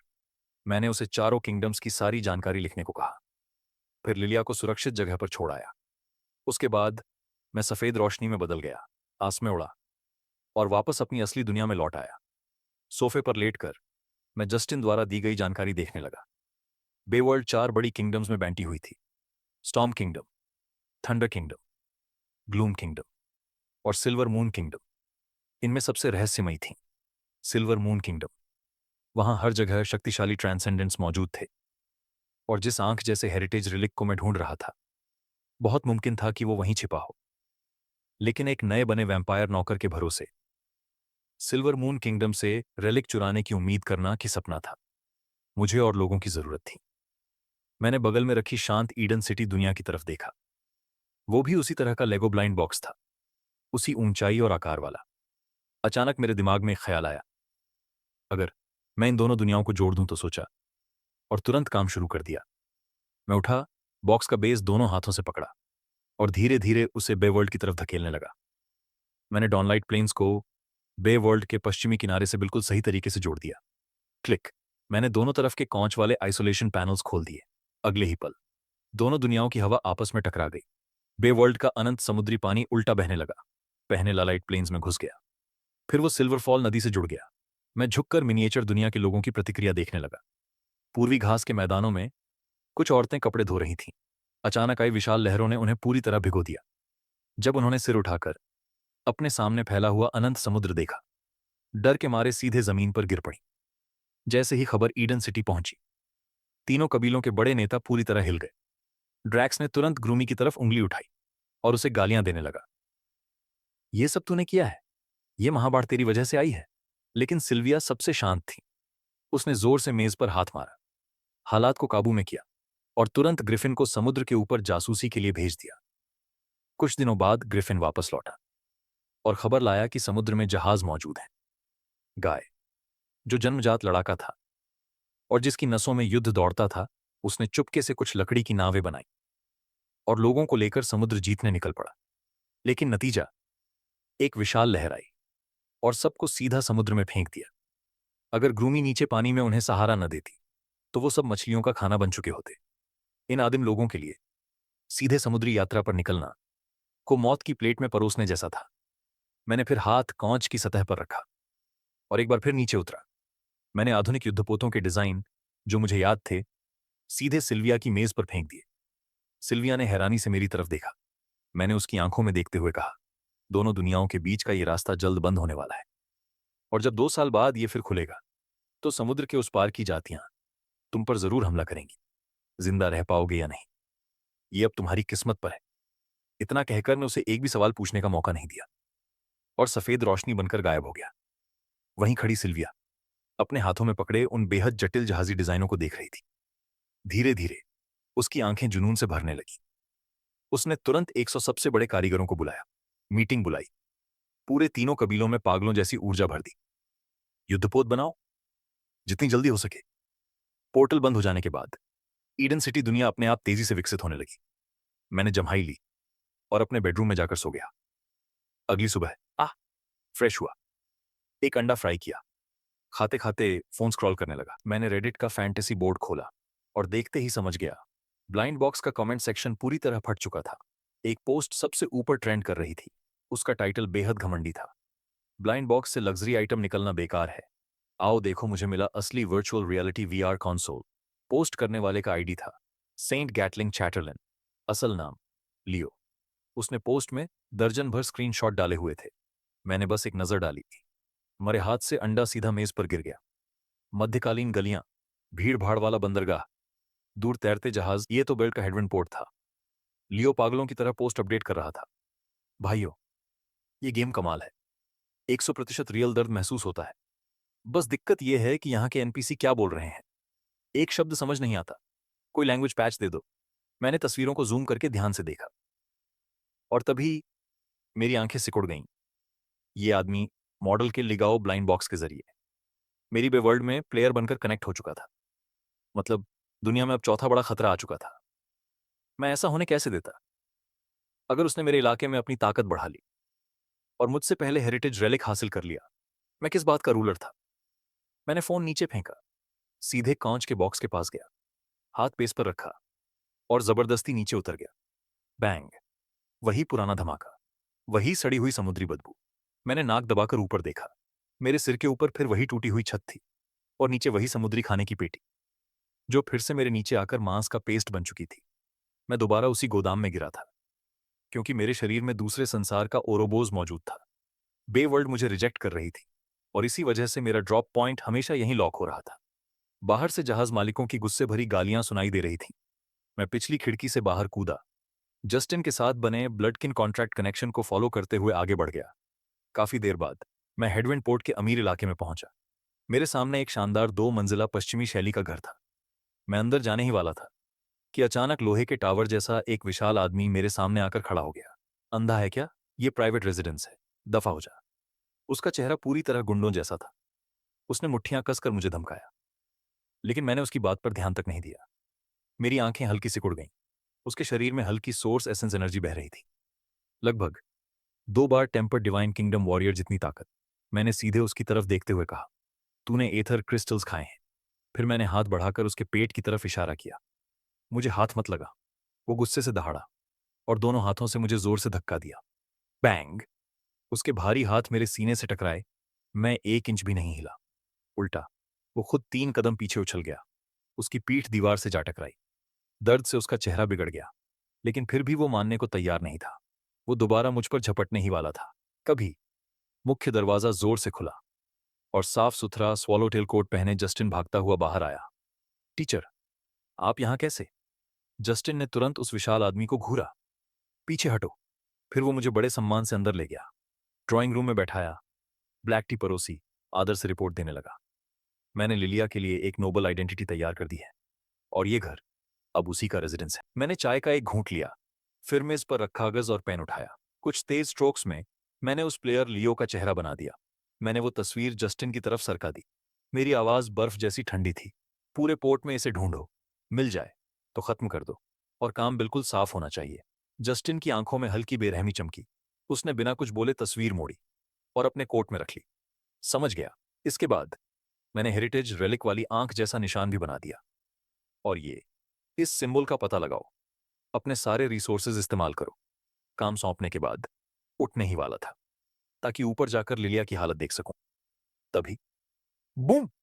दूसरी मंजिल से एक जोरदार धमाका हुआ। हमारे पैरों के नीचे की फर्श जोर से कौंप गई। छत से धूल और मलबा गिरने लगा। मेरा चेहरा तुरंत बदल गया। अगले ही पल धड़ाम, मैंने पैरों से जोर लगाया और नीचे की संगमरमर की टाइलें टूट गईं। मेरा पूरा शरीर आफ्टर इमेज बनकर सीधा ऊपर की तरफ दौड़ पड़ा। उधर जस्टिन ने भी अपनी पीठ के कपड़े फाड़ दिए। उसके चमगादड़ जैसे पंख बाहर निकले और वो उड़कर ऊपर चला गया। मैंने कमरे का हिलता हुआ दरवाजा लात मारकर तोड़ दिया और जो दृश्य सामने था उसे देखकर मेरी मुट्ठियां कस गईं। लिलिया ढीले रेशमी कपड़े पहने नंगे पांव बिस्तर के पास खड़ी थी। उसकी आंखें खाली थीं, जैसे वो किसी ट्रांस में हो। उसका दायां हाथ अब भी हवा में आगे बढ़ा हुआ था और उसके ठीक सामने मीटर मोटी पत्थर की लोड बेरिंग दीवार बेडरूम और स्टडी के बीच थी, किसी अदृश्य विशाल ताकत से पूरी तरह चकनाचूर हो चुकी थी। पत्थर के टुकड़े पूरे फर्श पर बिखरे पड़े थे। जस्टिन की आंखें फटी रह गईं। उसने डर से लार निकली। ये मेज हैंड है। उसने आपको इसे सिर्फ एक बार इस्तेमाल करते देखा था और आज खुद सीख लिया। लिलिया टूटे पत्थरों के बीच नंगे पांव खड़ी थी। उसका सिर नीचे झुका हुआ था। दो उंगलियां घबराहट में आपस में उलझ रही थी। उसका चेहरा पूरी तरह लाल हो चुका था। वो बार बार डरते हुए माफी मांग रही थी। उसे लग रहा था मैं उससे दीवार का पैसा भरवाऊंगा। मैंने शांत आवाज में कहा, फिक्र मत करो। फिर मैंने अपना बड़ा हाथ हल्के से घुमाया। अगले ही पल मेरे शरीर से अदृश्य सोर्स एसेंस की लहर निकली। फर्श पर बिखरे हर टूटे पत्थर, हर ईंट, हर टाइल हवा में लपेट लिया। अगले ही पल पूरा मलबा हवा में उठ गया। टूटी हुई ईंटें, पत्थर, टाइलें सब अपने आप वापस जुड़ने लगे। परत दर परत दीवार फिर से बनती चली गई। पूरा दृश्य ऐसा लग रहा था जैसे किसी ने समय को पीछे घुमा दिया हो। यहां तक कि वो लकड़ी का दरवाजा जिसे मैंने अभी लात मारकर तोड़ा था वो भी पूरी तरह पहले जैसा बन गया। जस्टिन वहीं पत्थर बनकर खड़ा रह गया। मुझे ऐसे देख रहा था जैसे किसी भगवान को देख लिया हो। उसे समझ ही नहीं आ रहा था कि मेरे लिए सोर्स एसेंस को कंट्रोल करना अब सांस लेने जितना आसान हो चुका था। ये सब मेरे लिए बच्चों के ब्लॉक्स जोड़ने जैसा था। मैंने जस्टिन की तरफ देखा और सीधा आदेश दिया, आइलैंड एल्फ्स पर हुए हमले की जानकारी जुटाओ। अगर खबर झूठी निकले तो छत पर सफेद कपड़ा लगाना और सच निकले तो लाल कपड़ा लगाना। तुम्हारे पास 3 दिन है, कर पाओगे। तुरंत सीधा खड़ा हो गया। उसने सीने पर हाथ मारा और पूरे भरोसे के साथ बोल, मिशन जरूर पूरा होगा। मैंने संतोष से सिर हिलाया, फिर मुड़ा, बालकनी की तरफ चला गया और अगले ही पल मैं सफेद रोशनी में बदल गया। आसमान में उड़ता हुआ सीधे अपने असली शरीर में वापस लौट आ बाहर की दुनिया में लौटकर मैंने बगल में रखी तेजी से विकसित होती ईडन सिटी दुनिया की तरफ देखा। अंदर दिव्य अवतरण का 11वां साल चल रहा। जो जहाजों के डिजाइन मैंने कैजुअली उन्हें दिए थे, इन छोटे लोगों ने उन्हें कमाल के स्तर तक पहुंचा दिया था। सिल्वरफॉल नदी पर दर्जनों युद्धपोत अभ्यास कर रहे थे। उनके जहाजों का बाहरी हिस्सा पूरी तरह सोडा कैन से काटी गई सिल्वर एल्यूमिनियम प्लेटों से ढका हुआ था। मजबूत, हल्का और पानी से सुरक्षित। ये लोहार सच में जीनियस थे। शरद ऋतु की फसल कटाई लगभग खत्म हो चुकी थी। तीनों कबीलों के योद्धा अब बेहद ताकतवर हो चुके थे। उनके घोड़े मजबूत थे और अनाज पहाड़ों की तरह जमा था। अब वक्त आ गया था एक और बड़ी फेथ हार्वेस्ट लेने का। मैंने पहले ब्लाइंड बॉक्स के मेटल बेस पर हाथ रखा और ओरोबोस को सक्रिय किया। सालों से बादलों में जमा घनी सोर्स एसेंस पागलों की तरह मेरे शरीर में घुसने लगी, जैसे कोई विशाल वहल पूरा समुद्र निगल रही हो। मेरी उपलब्ध सोर्स एसेंस सीधे C98 की सीमा तक पहुंच गई। बूम! मेरे अंदरूनी अंगों से भारी कंपन जैसी आवाज निकली। मेरी हड्डियां चरमराने लगीं। मांसपेशियां तेजी से कंपन करने लगीं। मेरे शरीर से एक अदृश्य हवा की लहर फूटी और आंगन का सनशेड टेंट जोर जोर से हिलने लगा। ब्रैंक लाइफ फॉर्म ब्रेक थ्रू। मैंने आराम से एक लंबी सांस छोड़ी और धीरे धीरे आंखें खोली। अब मेरी नजर इतनी तेज हो चुकी थी कि बिना मैग्नीफाइंग ग्लास के भी मैं मिनिएचर दुनिया की हर चींटी की एंटीना साफ देख सकता था। कमाल यही है, एक असली भगवान की नजर। मैं मुड़ा, रसोई में गया और मांस भरा फ्लैट ब्रेड बनाने लगा। उसे खाते खाते मैंने फोन निकाला और ट्विच स्ट्रीमिंग प्लेटफॉर्म खोल दिया। प्लेयर लियो ने अभी अभी एक नई अपडेट पोस्ट की थी कुछ मिनट पहले। लड़का बड़े जोश से अपना VR हेडसेट पहन चुका था। वो बे वर्ल्ड में जाकर कत्लेआम मचाने वाला था और साथ साथ अपने स्ट्रीमिंग चैनल पर व्यूज भी खींचना चाहता था। वो हेडविंड पोर्ट की पत्थर वाली गलियों में घूम रहा था, खुशी खुशी स्क्रीनशॉट्स लेकर पोस्ट कर रहा था। लेकिन जैसे ही वो एक तंग गली में मुड़ा, 4 खतरनाक शहरे लोकल थग्स ने उसका रास्ता पूरी तरह रोक लिया। लियो ने मुंह खोलकर गाली देनी चाहिए। सिस्टम में लैंग्वेज पैच नहीं था, इसलिए उसके मुंह से सिर्फ अजीब आवाज निकली, आबा, आबा। उन गुंडों के लीडर पेज ने अपना कान कुरेदा और उसे जमीन पर थूक दिया। यही है वो मोटा शिकार जिसे जस्टिन ढूंढने को कह रहा था। उसका आदमी तुरंत सिर हिलाने लगा। पेज ने बिना एक और शब्द बोले कमर से छोटी तलवार निकाली और उल्टे हाथ से तेज वार कर दिया। स्लैश! लियो की गर्दन की बड़ी नस से खून फव्वारे की तरह निकल पड़ा। वो अपना गला पकड़कर पीछे हटने लगा। दर्द इतना असली था कि सीधा उसके दिमाग में बिजली की तरह चढ़ गया। अगले ही पल उसकी स्क्रीन पूरी तरह काली हो गई। असली दुनिया में लियोनेड के मारे वीआर हेडसेट खींचकर उतार दिया। वो फर्श पर गिर पड़ा और पागलों की तरह सांस लेने लगा। ठंडे पसीने ने उसके सारे कपड़े भिगो दिए थे। कौंपते हाथों से उसने फोन उठाया और सिर्फ 3 शब्द पोस्ट किए, मैं मर गया। स्क्रीन देखते हुए मैं लगभग अपने मुंह की मीट ब्रेड बाहर थूक बैठा। काम करवाने में जस्टिन की एफिशिएंसी सच में कमाल की थी, लेकिन मजाक अपनी जगह। मैंने बेवर्ल्ड की तरफ देखा और मेरी भौहें तुरंत सिकुड़ गईं। हेडविंड पोर्ट के अंदर से ज्यादा युद्धपोत पूरे पाल खोलकर रवाना हो रहे थे। फिर मैंने जस्टिन द्वारा खरीदे गए छोटे वेस्टर्न स्टाइल घर की तरफ देखा। उसकी छत पर अब चमकता हुआ लाल कपड़ा बिछा था। मतलब खबर सच थी। स्टॉर्म किंगडम सच में अपनी सेना निकाल चुका था। ये फ्लीट बहुत बड़ी थी और जो फ्लैगशिप सबसे आगे चल रहा था वो तो हद से ज्यादा विशाल था। उसके बाउडेक पर 3 लोग खड़े थे। ऐशो आराम में डूबा 7वां प्रिंस, बाज पहने स्टॉर्म किंगडम का first knight Nicolas Cage, staff पकड़े हुई विच माय। लेकिन जब मैंने उनके जहाजों की दिशा देखी तो समझ गया, ये लोग डीप सी एल्व्स पर हमला करने नहीं जा रहे थे। ये सीधा दोनों दुनियाओं के पोर्टल बॉर्डर की तरफ बढ़ रहे थे। धत, इनकी नजर मेरी ईडन सिटी वर्ल्ड पर थी। बे वर्ल्ड ने जरूर किसी डिटेक्शन मैजिक से पहले दोनों दुनियाओं के जुड़ने वाली अनोमली पकड़ ली थी, और उनकी स्काउटिंग में उन्होंने सिर्फ वही टूटी फूटी लकड़ी की नावें देखी थीं जो गाय ने चुपके से समुद्र में उतारी थीं। इसलिए ये मीडिवल गंवार सच में समझ बैठे थे, समंदर के उस पार कोई प्रिमिटिव सिविलाइजेशन है जिसे आसानी से लूटा जा सकता है। मैंने तुरंत हाथ बढ़ाया और मेटल बेस पर रख दिया, फिर जबरदस्ती ईडन सिटी वर्ल्ड में उतर गया। सफेद रोशनी की किरण नीचे गिरी और सीधे शहर के बाहर शिपयार्ड के पास आकर टकराई।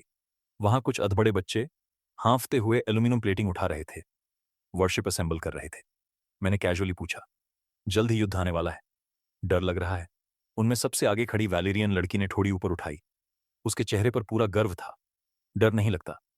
लॉर्ड गॉड ने हमें खाना दिया है, लोहे का कवच दिया है। जो भी हमें लूटने आएगा हम उसे मार देंगे। ये सुनकर मेरा दिल संतोष से भर गया। मैंने कैजुअली थोड़ी सी सोर्स एसेंस एनर्जी उन बच्चों के शरीर में मिला दी, फिर मुड़ा और सेंट्रल पैलेस की तरफ चला गया। लूना नेताओं की बड़ी कुर्सी पर बैठी दस्तावेज देख रही थी। दिव्य अवतरण के 11वें साल में वो अब 26 साल की हो चुकी थी। उसकी पुरानी मासूमियत पूरी तरह गायब हो चुकी थी। अब उसकी आंखों और चेहरे पर सिर्फ एक चीज थी, काबिलियत और खतरनाक इरादा। मैंने बिना घुमाए सीधा सब बता दिया। दुश्मन के पास 30 युद्धपोत हैं, 4 से 5 हजार सैनिक, ऐसे जादूगर जो असली मैजिक चला सकते हैं, और ऐसे नाइट्स जो तलवार से स्वॉर्ड ऑरा निकाल सकते हैं। लूना की कलम एक पल के लिए रुकी, लेकिन वो घबराई नहीं। उल्टा उसके होंठों पर ठंडी मुस्कान आ गई। लॉर्ड गॉड, उनकी सबसे बड़ी कमजोरी ये है कि उन्हें हमारी असली ताकत का अंदाजा नहीं, और हमारी सबसे बड़ी ताकत यह है कि आर्मर, हेवी क्रॉसबोज और फूड में हम उन्हें पूरी तरह कुचलते हैं। अच्छा, मैंने संतोष से सिर हिलाया। 1 महीने बाद पोर्टल दोबारा खुलेगा, तब उन्हें ऐसी मार देना कि याद रखें। इतना कहकर मैं सफेद रोशनी में बदल गया और वापस बाहर की दुनिया में लौट आया। उधर बे वर्ल्ड में स्टॉर्म किंगडम की फ्लीट पूरी रफ्तार से हवा के साथ आगे बढ़ रही थी। वो अब उत्तर पश्चिमी समुद्र के आखिरी हिस्से तक पहुंच चुकी थी। विजर्ड लेनन फ्लैगशिप की रेलिंग पर झुककर आगे इशारा करते हुए उत्साहित होकर चिल्लाया, देखो, नया कॉन्टिनेंट अब सामने आने वाला है। 7वां प्रिंस खुशी से हाथ मलने लगा, और नाइट्स तो आर्मर पहनने की तकलीफ भी नहीं कर रहे थे। उन्होंने सीधे अपनी आयरन स्वॉर्ड्स उठाई और नेटिव लोगों को मारने और औरतें लूटने की तैयारी करने लगे। कॉच के बाहर खड़े होकर मैंने ये सब देखा और मेरे होठों पर ठंडी मुस्कान आ गई। मैंने दोनों हाथों से दोनों दुनियाओं के बीच लगी आइसोलेशन ग्लास पकड़ ली और पूरी ताकत से ऊपर खींच दिया। रंबल, दोनों दुनियाएं पूरी तरह जुड़ गईं। उल्टा बहता समुद्री पानी आसमान तक धुंध उछालने लगा और हवा में एक विशाल 7 रंगों वाला रेनबो बन गया। स्टॉर्म फ्लीट के सभी लोग उस रेनबो के पीछे घूर रहे थे। धीरे धीरे धुंध हटने लगी, लेकिन वहां कोई टूटी फूटी लकड़ी की नावें नहीं थीं। उनकी जगह दर्जनों चमकते हुए सिल्वर एल्यूमिनियम आर्मर्ड वॉरशिप्स खड़े थे। उनके डेक पर घने कतारों में डिवाइन किंगडम वॉरियर्स खड़े थे, पूरा शरीर एल्यूमिनियम आर्मर से ढका हुआ, सिर पर बंद हेलमेट और हाथों में रिफाइंड स्टील वेपन्स। उनके पीछे विशाल हेवी क्रॉसबोज की कतारें पहले से तनी हुई थीं। उनके बोल्ट्स गहरे नीले डरावने प्रकाश से चमक रहे थे और सीधे स्टॉर्म फ्लैगशिप की तरफ निशाना लगाए हुए थे। 7वें प्रिंस के चेहरे की गंदी मुस्कान तुरंत जम गई। उसकी आंखें लगभग बाहर निकल आईं। उसने विजर्ड लेनन का कॉलर पकड़ लिया और पागलों की तरह चिल्लाया, तू अंधा है क्या? ये प्रिमिटिव सिविलाइजेशन है। मुझे बता, ये प्रिमिटिव कहां से लग रही है? लेनन इतना डर गया कि सचमुच उसके कपड़ों में पेशाब निकल गया। उसके पैर कांपने लगे। उधर स्टॉर्म किंगडम का फर्स्ट नाइट केज भी पूरी तरह हिल गया। उसने तुरंत अपनी भारी तलवार निकाली और दहाड़ा, सब लोग आर्मर पहन लो। First level combat readiness. जो नाइट्स बिना आर्मर के थे वो डर के मारे भागते हुए कैबिन्स में घुस गए। उधर एल्यूमिनियम आर्मर्ड वॉरशिप के ऊपर सिल्विया ऊंचे प्लेटफॉर्म पर खड़ी थी। उसकी आंखें तलवार जैसी ठंडी थीं। उसने हाथ उठाया। तैयार। वॉलेस अपनी टूटी हुई भारी आवाज में दहाड़ा। फायर। थ्रम थ्रम थ्रम। विंच खुल गए और हाथ जितने मोटे सैकड़ों भारी क्रॉसबो बोल्ट्स भयानक सीटी जैसी आवाज करते हुए हवा चीरकर निकल पड़े। अगले ही पल उन्होंने पूरा समुद्र पार किया और स्टॉर्म फ्लीट की फॉर्मेशन पर जोरदार टक्कर मारी। लकड़ी के जहाज कागज की तरह फट गए। हर तरफ लकड़ी के टुकड़े उड़ने लगे। सबसे आगे खड़े स्टॉर्म नाइट्स ने रिफाइंड स्टील के बड़े शील्ड्स उठाकर रोकने की कोशिश की, लेकिन धड़ाम। हेवी क्रॉसबो बोल्ट्स ने शील्ड समेत उनके शरीर उड़ा दिए। कुछ के हाथ सीधे खून की धुंध बन गए। पहली वॉली में ही स्टॉर्म फ्लीट का आधा डेक साफ हो गया। ताजा खून समुद्र में बहने लगा और पानी गहरा लाल हो गया। मुझे मत मारो, प्लीज मुझे मत मारो। सातवां प्रिंस सिर पकड़कर एक लकड़ी के बैरल के पीछे छिप गया। वो डर से कौंप रहा था जैसे कोई बटेर। उधर विजर्ड लेनन ने मैजिक से क्रॉसबो बोल्ट रोकने की कोशिश की, लेकिन टूटा हुआ आधा बोल्ट सीधा उसकी जांघ में घुस गया। वो सुअर की तरह चीखते हुए डेक पर गिर पड़ा। केज ने अपनी तलवार के एक वार से चेहरे की तरफ आते 3 बोल्ट्स काट दिए, लेकिन उसके हाथों की नसें तक फट गईं। वो अचानक विच माई की तरफ मुड़ा और दहाड़ा। उन्हें दबाओ, जल्दी। माई ने अपनी जीभ का सिरा काटा और स्टैफ ऊंचा उठा दिया। उसके पीछे खड़े 20 अप्रेंटिस विजर्ड्स ने भी एक साथ अपनी स्टैफ्स उठाई और जोर से चांट करने लगे। वाटर स्पिरिट्स, हमारे आदेश का पालन करो। 8 टियर मैजिक, अल्ट्रा बॉइलिंग सी। विशाल मैजिक पावर सीधे समुद्र के नीचे जा टकराई और अगले ही पल शांत समुद्र उबलते पानी की तरह पागलों की तरह खौलने लगा। समुद्र के अंदर की धाराएं भयंकर वर्लपूल्स में बदल गईं। उन्होंने डिवाइन किंगडम के फ्रंटलाइन वारशिप्स को जोर जोर से उछालना शुरू कर दिया। योद्धा डेक पर इधर उधर गिरने लगे। उनकी फॉर्मेशन पूरी तरह बिगड़ गई। ये देखकर केज खुशी से दहाड़ा। आगे बढ़ो, बोर्डिंग एक्शन। मैं बाहर खड़ा ये पूरा मैजिक अटैक देख रहा था। मेरी भौं हल्की सी उठी। इस मैजिक सिस्टम में सच में दम है। लेकिन सिल्विया बिल्कुल नहीं घबराई। उसने जोर से डेक पर पैर पटका और समुद्र की तरफ चिल्लाई, ग्रूमी। अब गहरे समुद्र में छिपी नीली बैंगनी स्लाइम तुरंत पागल हो उठी। ग्रूमी का असली शरीर अपनी सीमा तक फैल गया और अगले ही पल बूम, गहरे समुद्री क्रेकन की भुजाओं जैसे अनगिनत विशाल गिलेटिनस टेंटिकल्स पानी से बाहर फूट पड़े। उन्होंने दर्जनों एल्यूमिनियम आर्मर्ड वॉरशिप्स के कील्स को कसकर पकड़ लिया। पानी के नीचे से ग्रूमी की भारी आवाज गूंजी, उन्हें इधर खींच लाओ। सभी टेंटिकल्स ने एक साथ जोर लगाया। उन्होंने वारशिप्स को उबलते वर्लपूल से जबरदस्ती बाहर खींच लिया और उन्हें गुलेल की तरह पूरी ताकत से स्टॉर्म फ्लीट की तरफ फेंक दिया। Bang bang bang. पूरा समुद्र लोहे की भयानक टक्कर की आवाज से गूंज उठा। अपनी डरावनी मजबूती के दम पर एल्यूमिनियम आर्मर्ड वॉरशिप सीधे स्टॉर्म शिप से जा टकराए। उनके हुल अंदर तक धंस गए। कील्स टूटकर बिखर गईं। घुसपैठियों को खत्म करो। लूना और गाई सबसे आगे कूदे। उन्होंने जहाज के किनारों पर पैर रखा और सीधा दुश्मन के डेक पर छलांग लगा दी। डिवाइन किंगडम वॉरियर्स भूखे भेड़ियों और बाघों की तरह स्टॉर्म नाइट्स की भीड़ में घुस गए। हर वार खून निकाल रहा था। हर मुक्का मांस पर पड़ रहा था। फ्लैगशिप के डेक पर हर तरफ कत्लेआम शुरू हो चुका था। उधर केज अभी खुद को संभाल ही रहा था। तभी एक विशाल ड्रैगन स्लेइंग हॉलबर्ड हवा चीरती हुई उसके सिर पर आ गिरी। घुसपैठिए, मर। वॉलेस की दाढ़ी और बाल हवा में पागलों की तरह उड़ रहे थे। वो बिल्कुल गुस्से से भरे बूढ़े शेर जैसा लग रहा था। क्लैंग। केज ने तुरंत शील्ड उठाकर वार रोका, लेकिन उस दैत्य जैसी ताकत ने उसके पैरों के नीचे का सॉलिड वुड डेक तक तोड़ दिया। उसके शरीर का पूरा बायां हिस्सा तुरंत सुन्न पड़ गया। क्या भयानक ताकत है! केज की आंखों में बेरहमी चमकी। उसने तुरंत अपना बर्जर्क मोड एक्टिवेट कर दिया। पीछे खड़ी मैं लगातार अपनी स्टैफ घुमा रही थी। Dragon skin, inspire heroism, tremor sense. जादुई रोशनी की धाराएं लगातार केज के शरीर में घुस रही थीं। उधर केज खुद भी पागलों की तरह गरजा। Brain liberation, mental fortification, steel bracers. उसकी मांसपेशियां अचानक फूल गईं। कपड़ों की स्लीव्स तक फट गईं। उसकी आंखें खून जैसी लाल हो गईं और उसकी स्पीड कई गुना बढ़ गई। वो नीचे झुककर हालबर्ट से बचा। उसकी हेवी सोर्ड आफ्टरमेज बनकर घूमी। अगले ही पल तलवार सीधे वॉलस के एल्यूमिनियम आर्मर को चीरती हुई उसके पेट में घुस गई। वॉलस के मुंह से ताजा खून निकल पड़ा, लेकिन उसने तुरंत उड़ती हुई लात मारकर केज को पीछे धकेला। फिर पीछे मुड़कर पिलर में धैंसी जायंट हॉलबर्ट वापस खींच ली, लेकिन केज ने उसे मौका नहीं दिया। धड़ाम, उसके पैरों के नीचे सोनिक बूम फट पड़ा। जमीन सिकुड़ गई और उसका पूरा शरीर टेलीपोर्ट की तरह वॉलस के सामने पहुंच गया। तलवार और हॉलबर्ट पागलों की तरह टकराने लगे। हर तरफ स्पार्क्स उड़ रही थीं। अब पूरी तरह बफ्ड केज की कॉम्बैट पावर हद से ज्यादा बढ़ चुकी थी। वो सीधे 4 बार टेम्पर्ड वॉलस को दबाने लगा। खत्म हो गया बूढ़े। केज ने शील्ड से वॉलस को जोर से नीचे पटका, फिर अपनी हैवी सोर्ड दोनों हाथों से उठाई। पूरी ताकत से उसकी गर्दन की तरफ वार किया। क्लैंग। आसमान को चीरती हुई एक मोटी लेवायथन स्पीयर आगे बढ़ी और बिल्कुल सही समय पर केज की हैवी सोर्ड को रोक लिया।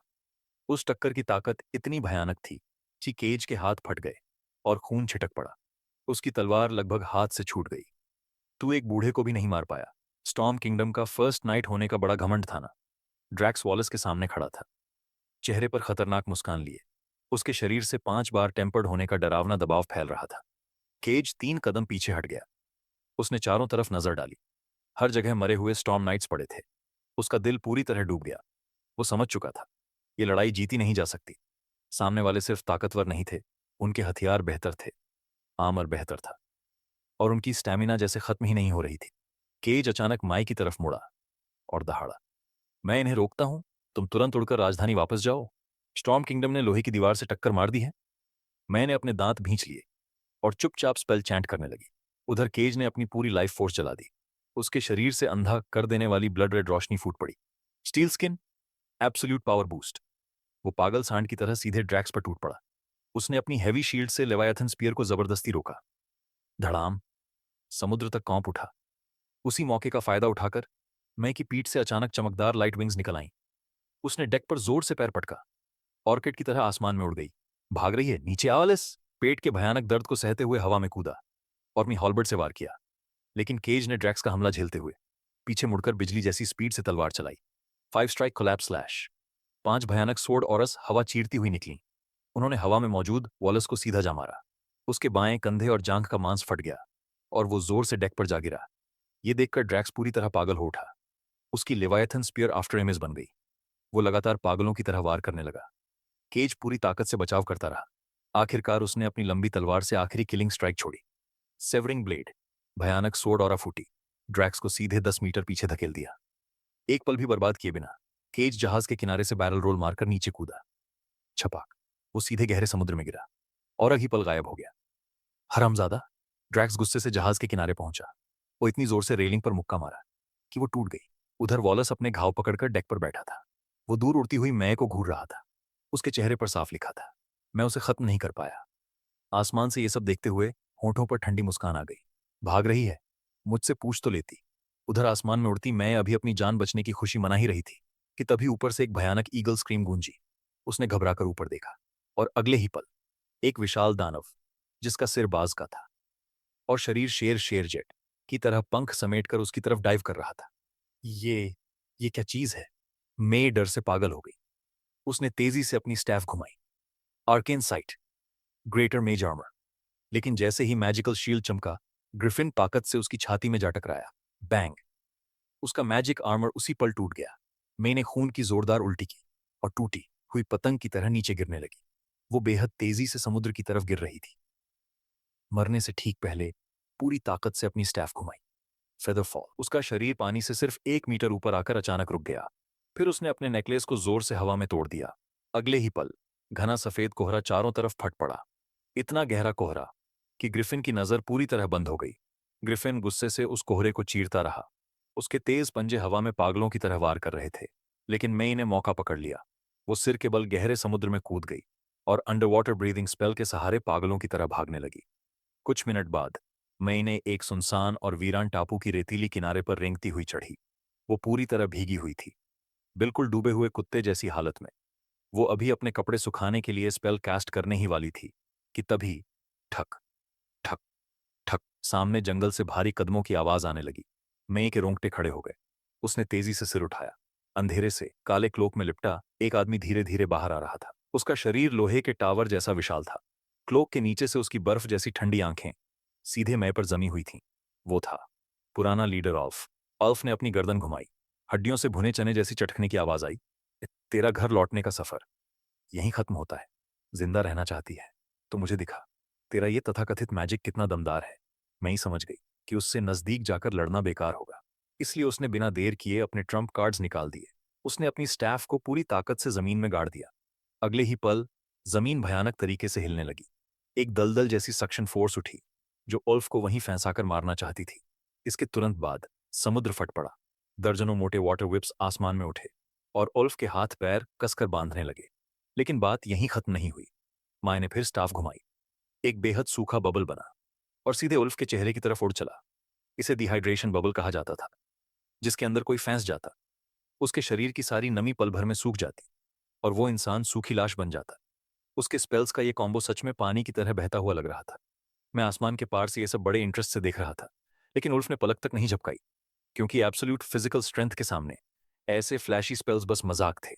उसने अचानक दोनों पैरों में जोर लगाया और जमीन पर ऐसा स्टॉम्प मारा कि कठोर चट्टानें वहीं फटकर धंस गईं। माई का अर्थ बाइंडिंग स्पेल उसी पल चूर चूर हो गया। फिर उल्फ ने अपने हाथ झटके, चटाक चटाक चिल्ले। वाटर विप्स भी जबरदस्ती टूटकर बिखर गए। अब डिहाइड्रेशन बबल उसके चेहरे की तरफ आ रहा था। उल्फ ने अपना दायां हाथ उठाया। सोर्स एसेंस एनर्जी तुरंत एक अदृश्य विशाल हाथ में बदल गई और बैंग, उसने उस बबल को वहीं फोड़ दिया। माई की रूह डर से कांप गई। वो मुड़ी, विंड विंग्स फैलाए और भागने की कोशिश करने लगी, लेकिन उल्फ ने खाली हवा में हाथ बढ़ाया। अदृश्य ताकत ने माई की गर्दन पकड़ ली और अगले ही पल उसे जोर से जमीन पर दे मारा। फिर उसे घसीटते हुए बोला, जिंदा रहना है तो भगवान के सामने अपनी पूरी वैल्यू दिखा। मैं इस बूढ़ी विच की खास ट्रिक पर काफी समय से नजर रखे हुए था। वो डायमेंशन बैग से हवा में से चीजें निकाल लेती थी। ये चीज मेरे काम आ सकती थी। मैंने व्यू पॉइंट बदला। उधर नावल बैटल पूरी तरह खत्म हो चुकी थी। स्टॉर्म किंगडम की पूरी फ्लीट तबाह हो गई थी। हर तरफ समुद्र में टूटे जहाजों का मलबा तैर रहा था। मैं बस पहली जीत का सेलिब्रेशन करने के लिए चैंपियन खोलने ही वाला था कि मैंने फोन उठाकर स्क्रॉल किया और जम गया। लियो के ट्विच स्ट्रीमर अकाउंट से एक नई अपडेट पोस्ट हुई थी। ये आदमी गेम में मरने के बाद दोबारा रिस्पॉन्ड कर सकता था। मैंने अपडेट खोली। स्क्रीन पर एक मीडिवल फिशिंग विलेज की कई फोटोज थीं। ये लड़का न सिर्फ मरा नहीं था, बल्कि एक बूढ़े फिशरमैन के घर में छिपा हुआ था और वहां फिशरमैन की बेटी की सीक्रेटली फोटोज खींचकर यहीं से ट्रैफिक फार्म करने की कोशिश कर रहा था। अच्छा, तो मेरे साथ इम्प्योर वर्ल्ड रीइंकार्नेशन खेल रहा है। हाँ, मैं तुरंत बे वर्ल्ड में उतर गया, सीधे उसी गली में जहां लियो पहले मारा गया था। वहां जमीन पर एक काला और सफेद बाल पड़ा हुआ था। मैंने उसे उठाकर देखा। लगता था रेस्पॉन बिना कीमत चुकाए नहीं होता। इस लड़के ने शायद अपनी कुछ लाइफ स्पैन जला दी थी। मैंने तुरंत एक स्केच बनाया और उसे अपने आदमी जस्टिन को दे दिया। इस औरत को ढूंढो और लियो नाम के उस प्लेयर पर लगातार नजर रखो, लेकिन याद रखना, कोई एक्शन मत लेना। वैरिएबल्स को हमेशा अपनी हथेली में रखकर धीरे धीरे खेलना चाहिए। सारी व्यवस्था करने के बाद अब मुझे फ्रंट लाइंस देखनी थी। मैं क्लिफ के किनारे पहुंचा। वहां एक विशाल पेड़ खड़ा था। मैंने उंगलियों से 2 streams of source essence energy छोड़ी, चाकू जैसी धार ने। क्रैक! पेड़ के सबसे मोटे हिस्से को सीधा काट दिया। मैंने उस भारी ट्रंक को एक हाथ से उठा लिया, उत्तर पश्चिमी गहरे समुद्र की तरफ निशाना लगाया, पूरी ताकत से फेंक दिया। वूश! मैं खुद भी ट्रंक के ऊपर कूद गया। वो पेड़ का तना भारी टोरपेडो की तरह समुद्र की सतह पर दौड़ने लगा, लहरों को चीरता हुआ, पागलों जैसी स्पीड से आगे बढ़ रहा था। ये किसी भी बेकार वर्शिप शिप से हजारों गुना तेज था। कुछ ही देर में मैं डिवाइन किंगडम के कब्जे वाले इसलैंड पर उतर गया। वहां छोटे लोग बॉनफायर के चारों तरफ जमा थे। सब जश्न मना रहे थे, बड़े बड़े मांस के टुकड़े खा रहे थे और वोडका पी रहे थे। कमांडर इन चीफ सिल्विया ने मुझे देखते ही तुरंत बैटल रिपोर्ट सौंप दी। कुल मिलाकर हम जीत चुके हैं, लेकिन एक बड़ी परेशानी है। स्टॉर्म किंगडम का लीड नाइट केज कुछ बचे हुए सैनिकों को लेकर गहरे पानी में छिप गया है और गेरिल्ला वॉर चला रहा है। वो पागलों की तरह हमारी पेट्रोल बोट्स पर एम्बुश कर रहा है। ये वाटर घोस्ट इतने फिसलन वाले हैं कि हमारे वॉरियर्स कई रातों से चैन से सो भी नहीं पाए। मैंने हल्का सा आईब्राउ उठाया। Under water operations? क्या हमारे पास इसके लिए रेडीमेड चाइल्ड लेबरर नहीं है? मैं पास वाले टेंट में गया। वहां नीले बालों वाली बेचारी ग्रूमी पत्थर की स्लैब पर फैली हुई पड़ी थी, जैसे मरने का नाटक कर रही हो। मुझे आते सुनकर भी उसने आंख तक नहीं खोली। मैंने सीधे सोर्स एसेंस से एक इनविजिबल जायंट हैंड बनाया और उसके पर चपत मार दी। धप! वाह! ग्रूमी चीखकर उठ बैठी। वो बेचारे चेहरे के साथ अपने नरम ढीले हाथ आगे बढ़ाकर शिकायत करने लगी। युद्ध में मेरे सारे टेंटिकल्स कट गए, पूरा शरीर दर्द कर रहा है। मैंने उसके शरीर में सोर्स एसेंस एनर्जी डाली और उसकी टूटी हुई मेरिडियंस को जोड़ दिया। उसे इतना आराम मिला कि वो सीधे स्लाइम जेली बनकर मुझसे लिपट गई। मैंने उंगली से उसके माथे पर फ्लिक मारा और बोला, ड्रामा बंद कर।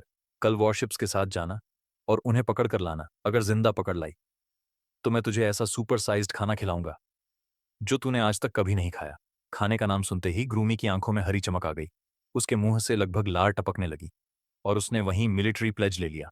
काम वाली मजदूर को सेट करने के बाद मैं प्रिजनर से पूछताछ करने चला गया। ओल्फ दरवाजे पर बॉडीगार्ड की तरह खड़ा था। माए घुटनों के बल बैठी थी, लेकिन उसकी आंखें लगातार घूम रही थीं। वो अब भी हार मानने को तैयार नहीं थी। ये बूढ़ी औरत चुपके से स्पेल्स बुदबुदा रही थी। उसने खुद पर लगातार 3 लेयर्स ऑफ डिटेक्शन स्पेल्स डाल दिए ताकि मेरे सीक्रेट्स देख सके।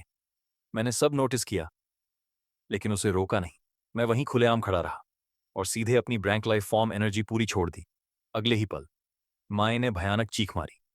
उसकी आंखों में तुरंत खून की नसें भर गईं। आंसू पागलों की तरह बाहर निकलने लगे। वो अपनी आंखें पकड़कर जमीन पर तड़पने लगी। चींटी की आंखों से सीधे सूरज को देखने जैसा था। वो अंधी नहीं हुई, ये उसकी किस्मत थी। मैंने नीचे देखते हुए पूछा, अभी तुमने क्या देखा? माई डर से पूरी तरह टूट चुकी थी। उसकी आवाज कौंप रही थी, जैसे कोई छोटी चिड़िया डर के मारे रो रही हो। रोशनी, बहुत बहुत तेज रोशनी, ऐसी जलती हुई ताकत जिसकी कल्पना भी नहीं की जा सकती। आपके अंदर अकल्पनीय मैजिक पावर है। मैंने संतोष से सिर हिलाया, फिर उसकी तरफ उंगली उठाई। मुझे तुम्हारी उस मैजिक ट्रिक में बहुत दिलचस्पी है, जिससे तुम हवा में से चीजें निकालती हो। दिखाओ मुझे। अब माए में इनकार करने की हिम्मत कहाँ थी। वो कौंपते हुए अपना बायां हाथ आगे बढ़ाने लगी। उसने हवा में एक गोला बनाया। पानी जैसी लहरें उठीं और ट्रांसलूसेंट डायमेंशनल रिफ्ट खुल गईं। उसके अंदर के सिक्के, रत्न और ढेर सारे ईथर क्रिस्टल्स भरे हुए थे। माए स्पेल बंद करके रिफ्ट बंद करने ही वाली थी, तभी मैंने दोनों हाथ आगे बढ़ाए और डायमेंशनल बैग के किनारों को कसकर पकड़ लिया। मैं की आंखें लगभग बाहर निकल आईं। उसकी पूरी दुनिया की समझ उसी पल टूट गई। ये ये मेरा पर्सनल स्पेस है।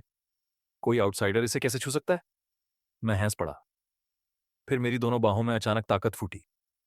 बूम! मैंने उस वॉइड को जबरदस्ती फाड़ दिया।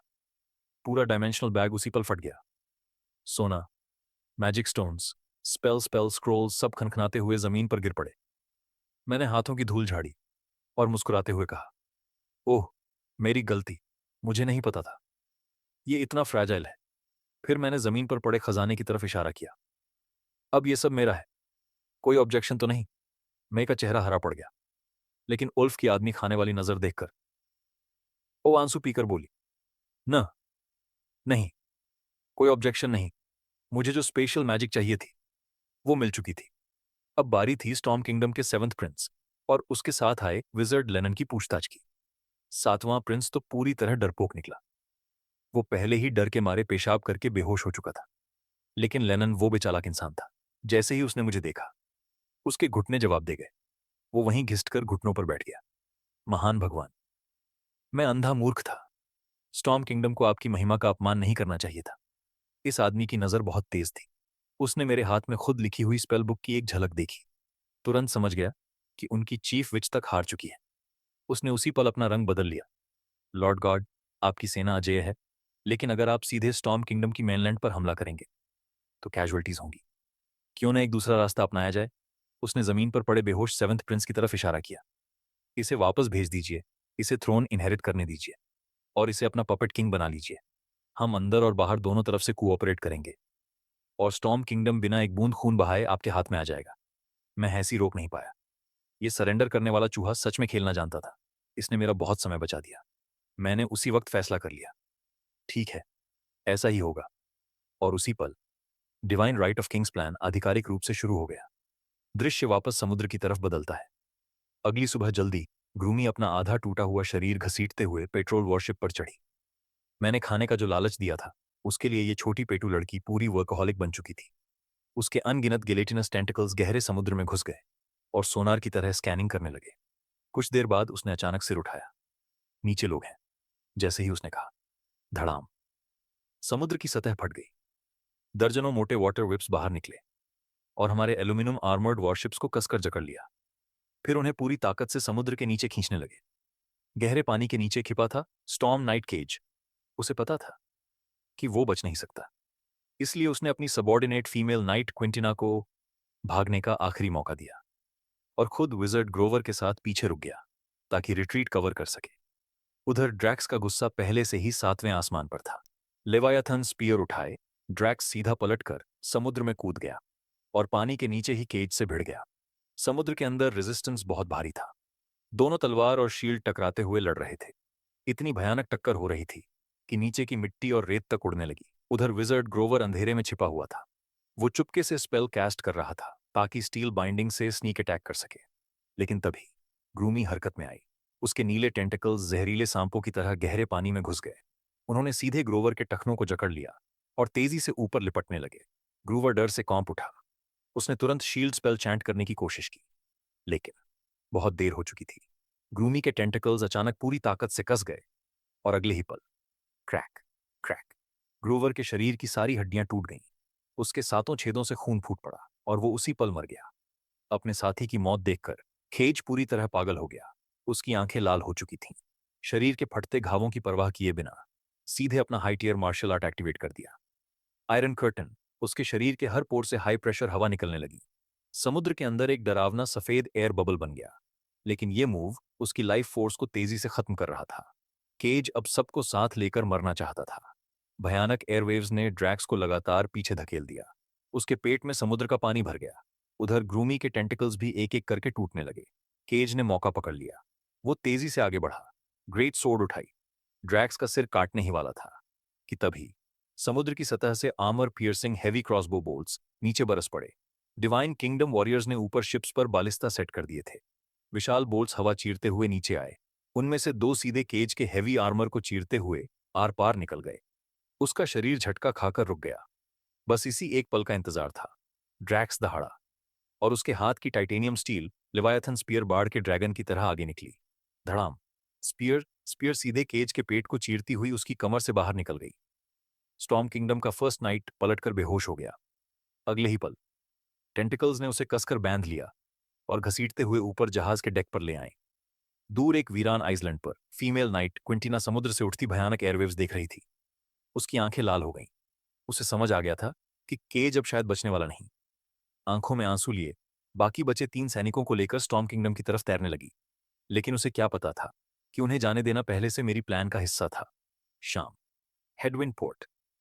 बूढ़ा फिशरमैन बर्नी अपनी छोटी नाव में क्विंटीना और उसके 3 साथियों को उठा लाया। क्विंटीना ने उसका हाथ कसकर पकड़ लिया और सीधे उसके हाथ में 50 गोल्ड कॉइन्स ठौंस दिए। हमें लॉर्ड से मिलवाओ। इतना पैसा उसके पूरे 7 साल की कमाई के बराबर था। बूढ़ा फिशरमैन डर से कौंप उठा। उसने जल्दी जल्दी सामान उतारा और घर भाग गया। उधर उसी वक्त फिशरमैन के घर में छिपा प्लेयर लेओ पूरी तरह टूटने वाला था।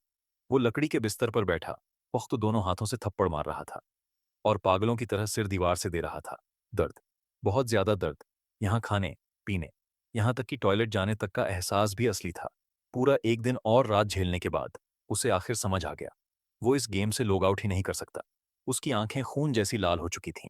अभी तक किसी ने मुझे मिसिंग नोटिस क्यों नहीं किया? कहीं मेरा असली शरीर बिस्तर पर भूख से मर तो नहीं गया? घबराहट में उसने फिशरमैन की बेटी को भी धक्का देकर हटा दिया, जो उसकी देखभाल कर रही थी। वो लगभग पागल होने ही वाला था कि तभी बूढ़ा फिशरमैन एक खबर लेकर आया।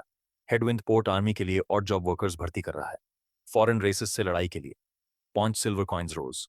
लियो ने यह सुनते ही उसे डूबते इंसान के तिनके की तरह पकड़ लिया। अचानक लियो की आंखें चमक उठीं। ये जरूर मैं क्वेस्ट लाइन ट्रिगर हुई है, बस हिडन क्वेस्ट पूरा करना है, फिर मैं जबरदस्ती लॉग आउट कर पाऊंगा। वो तुरंत दरवाजे से बाहर भागा, सीधे डॉक्स वाले रजिस्ट्रेशन ऑफिस की तरफ दौड़ पड़ा। उधर हेडविंड पोर्ट के डॉक्स पर युद्ध के काले बादल घिर चुके थे। स्टॉर्म किंगडम का थर्ड प्रिंस एक शानदार कैरेज में बैठा था और खुद की तैयारी देख रहा था।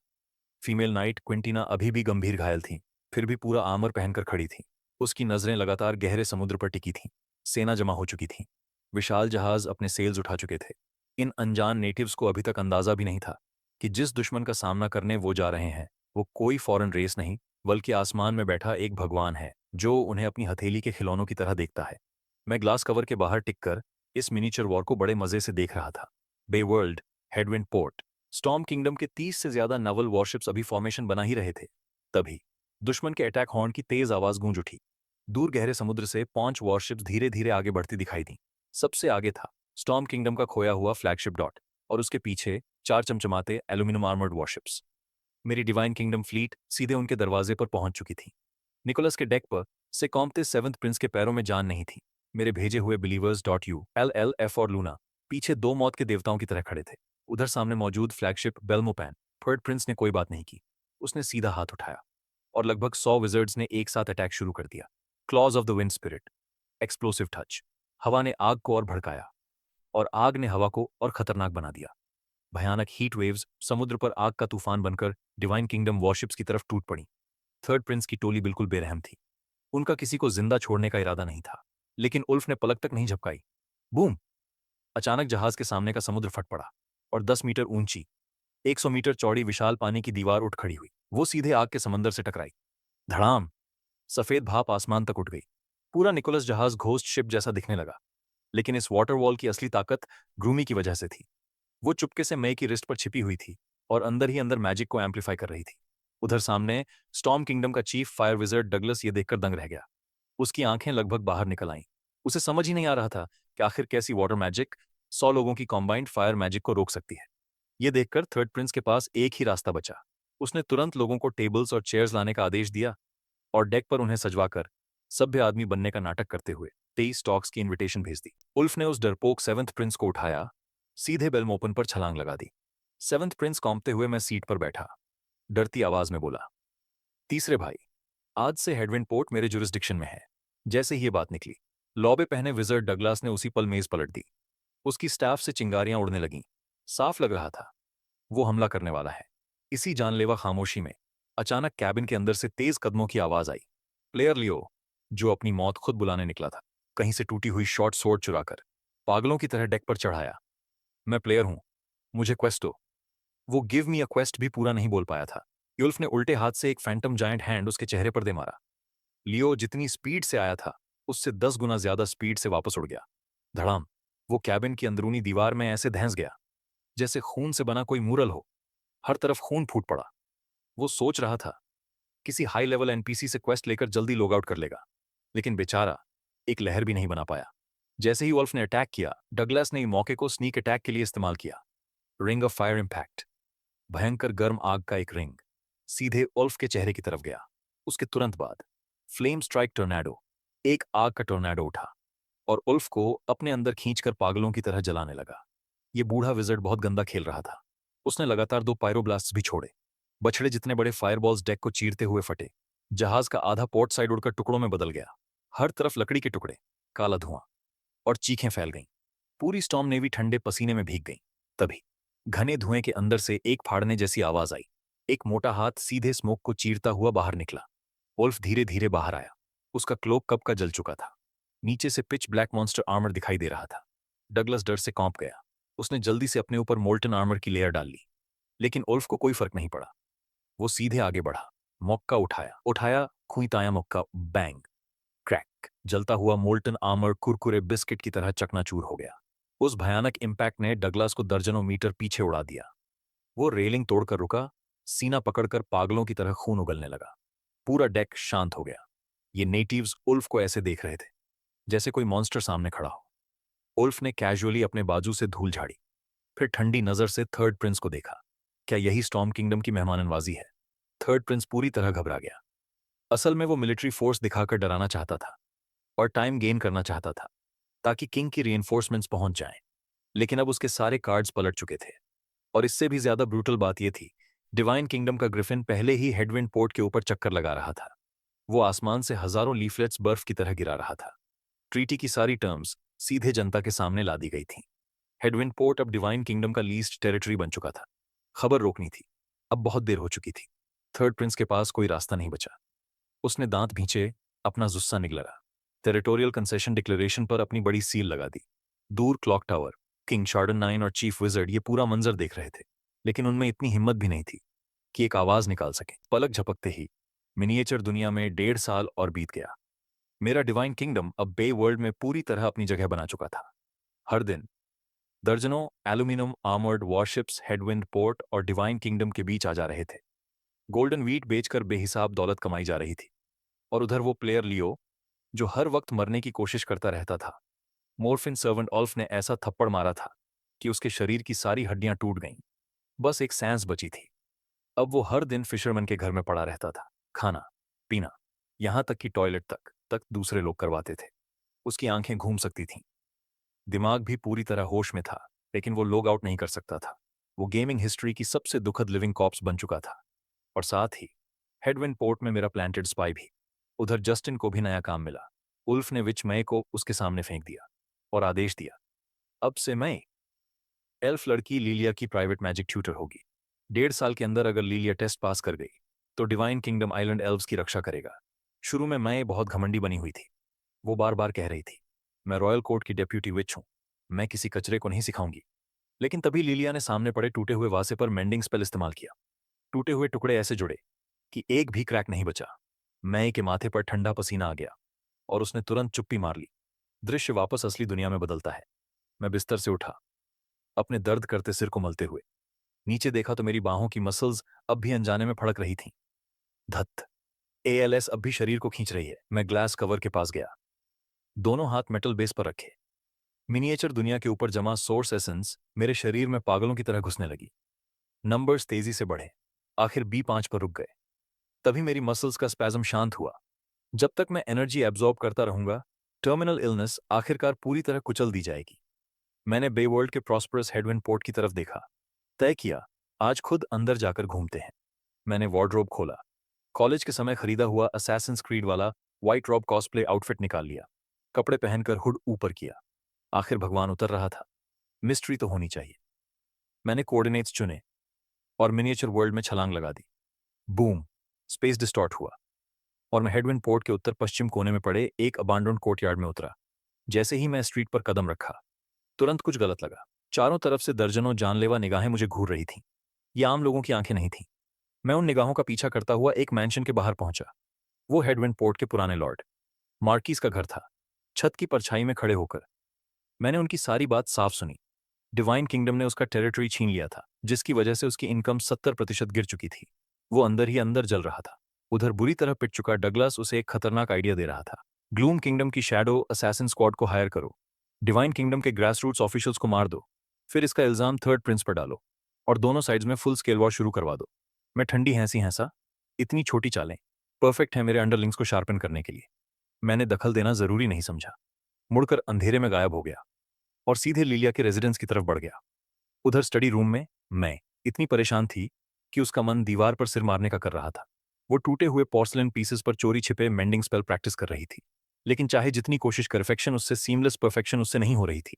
उसी फ्रस्ट्रेशन में थी। तभी मैंने खिड़की खोली और सीधे अंदर आ गया। एक अजनबी को घुसते देख डिग्निटी बचाने के लिए माए ने तुरंत डेडली मूव चला दिया। फ्लैश, उसकी छोटी वॉन्ड से अंधा कर देने वाली रोशनी निकली और उसके तुरंत बाद दर्जनों पेल ब्लू अर्केन मिसाइल्स मेरी तरफ टूट पड़े। लेकिन मैं रुका तक नहीं।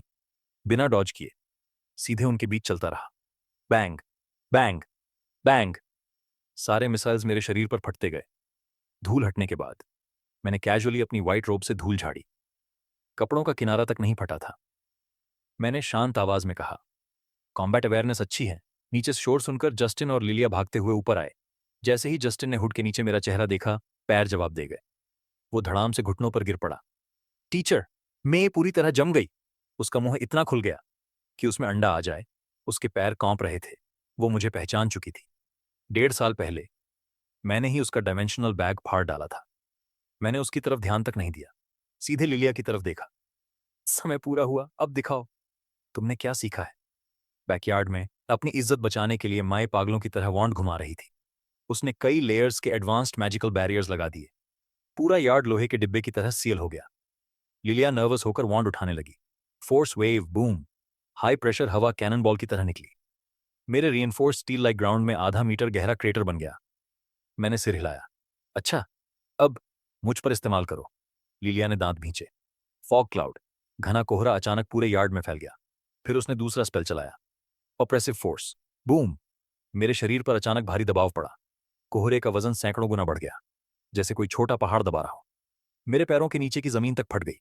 स्पेल कॉम्बो वाकई खूबसूरत था। मुझे शांत देखकर लीलिया और कॉन्फिडेंट हो गई। उसकी चैंटिंग तेज हो गई। कोहरा कॉम्प्रेस होकर विशाल सॉलिड वाटर स्फीयर बन गया, जिसने मुझे पूरी तरह बंद कर लिया। Water prison. फिर उसने अपना सबसे खतरनाक स्पेल छोड़ा, ड्राउनिंग स्पेल। चारों तरफ का पानी जीवित चीज की तरह मेरे शरीर में घुसने लगा। कान, नाक, रोम छिद्र, हर्ट। अगर कोई आम इंसान होता, प्रेशर उसके ऑर्गन्स को चूर चूर कर देता। लेकिन मैंने आंखें बंद कर लीं, क्योंकि ये डिसेंट बॉडी थी। मुझे फिजिकल डैमेज का डर नहीं था। मैंने उन बर्सक वाटर करंट्स को अपने अंदर घूमने दिया और उनकी एनर्जी को महसूस करने लगा। Water magic, fire essence, soul power क्लज मेरे दिमाग में जुड़ने लगे। अचानक मैंने आंखें खोल दी। मैं समझ चुका था। ट्रांसेंडेंट एनर्जी के एट्रीब्यूट कन्वर्जन लॉज पूरी तरह मेरे खुल चुकी थी। मैंने हल्का सा शरीर हिलाया। बैंग, अटूट वाटर प्रिजन उसी पल टूट गई। पानी की बूंदें बुलेट्स की तरह बैरियर से टकराईं। लिलिया डर के मारे चीख पड़ी। उसे लगा उसने मुझे मार दिया। उधर माए और जस्टिन मुझे देख रहे थे, पूरी तरह सुन्न हो चुके थे, क्योंकि मेरे बाल तक गीले नहीं हुए थे। मैंने अपनी बिल्कुल साफ असैसिन रॉबे पर हाथ फेरा। फिर मई की तरफ देखा। तुम्हारा मैजिक डेमोन्स्ट्रेशन खत्म हुआ, अब मेरी बारी। मैंने बायां हाथ आगे बढ़ाया, उंगलियां हल्की खोली। वूश! मेरी हथेली में ब्लेजिंग व्हाइट फ्लेम्स फूट पड़ी। गर्मी इतनी भयानक थी, कई मीटर दूर खड़े मैं और जस्टिन के बाल जलने की स्मेल आने लगी। टीयर 1 स्पेल, पाम फ्लेम, बस खेल रहा हूं। मैंने हाथ बंद किया, आग बुझ गई।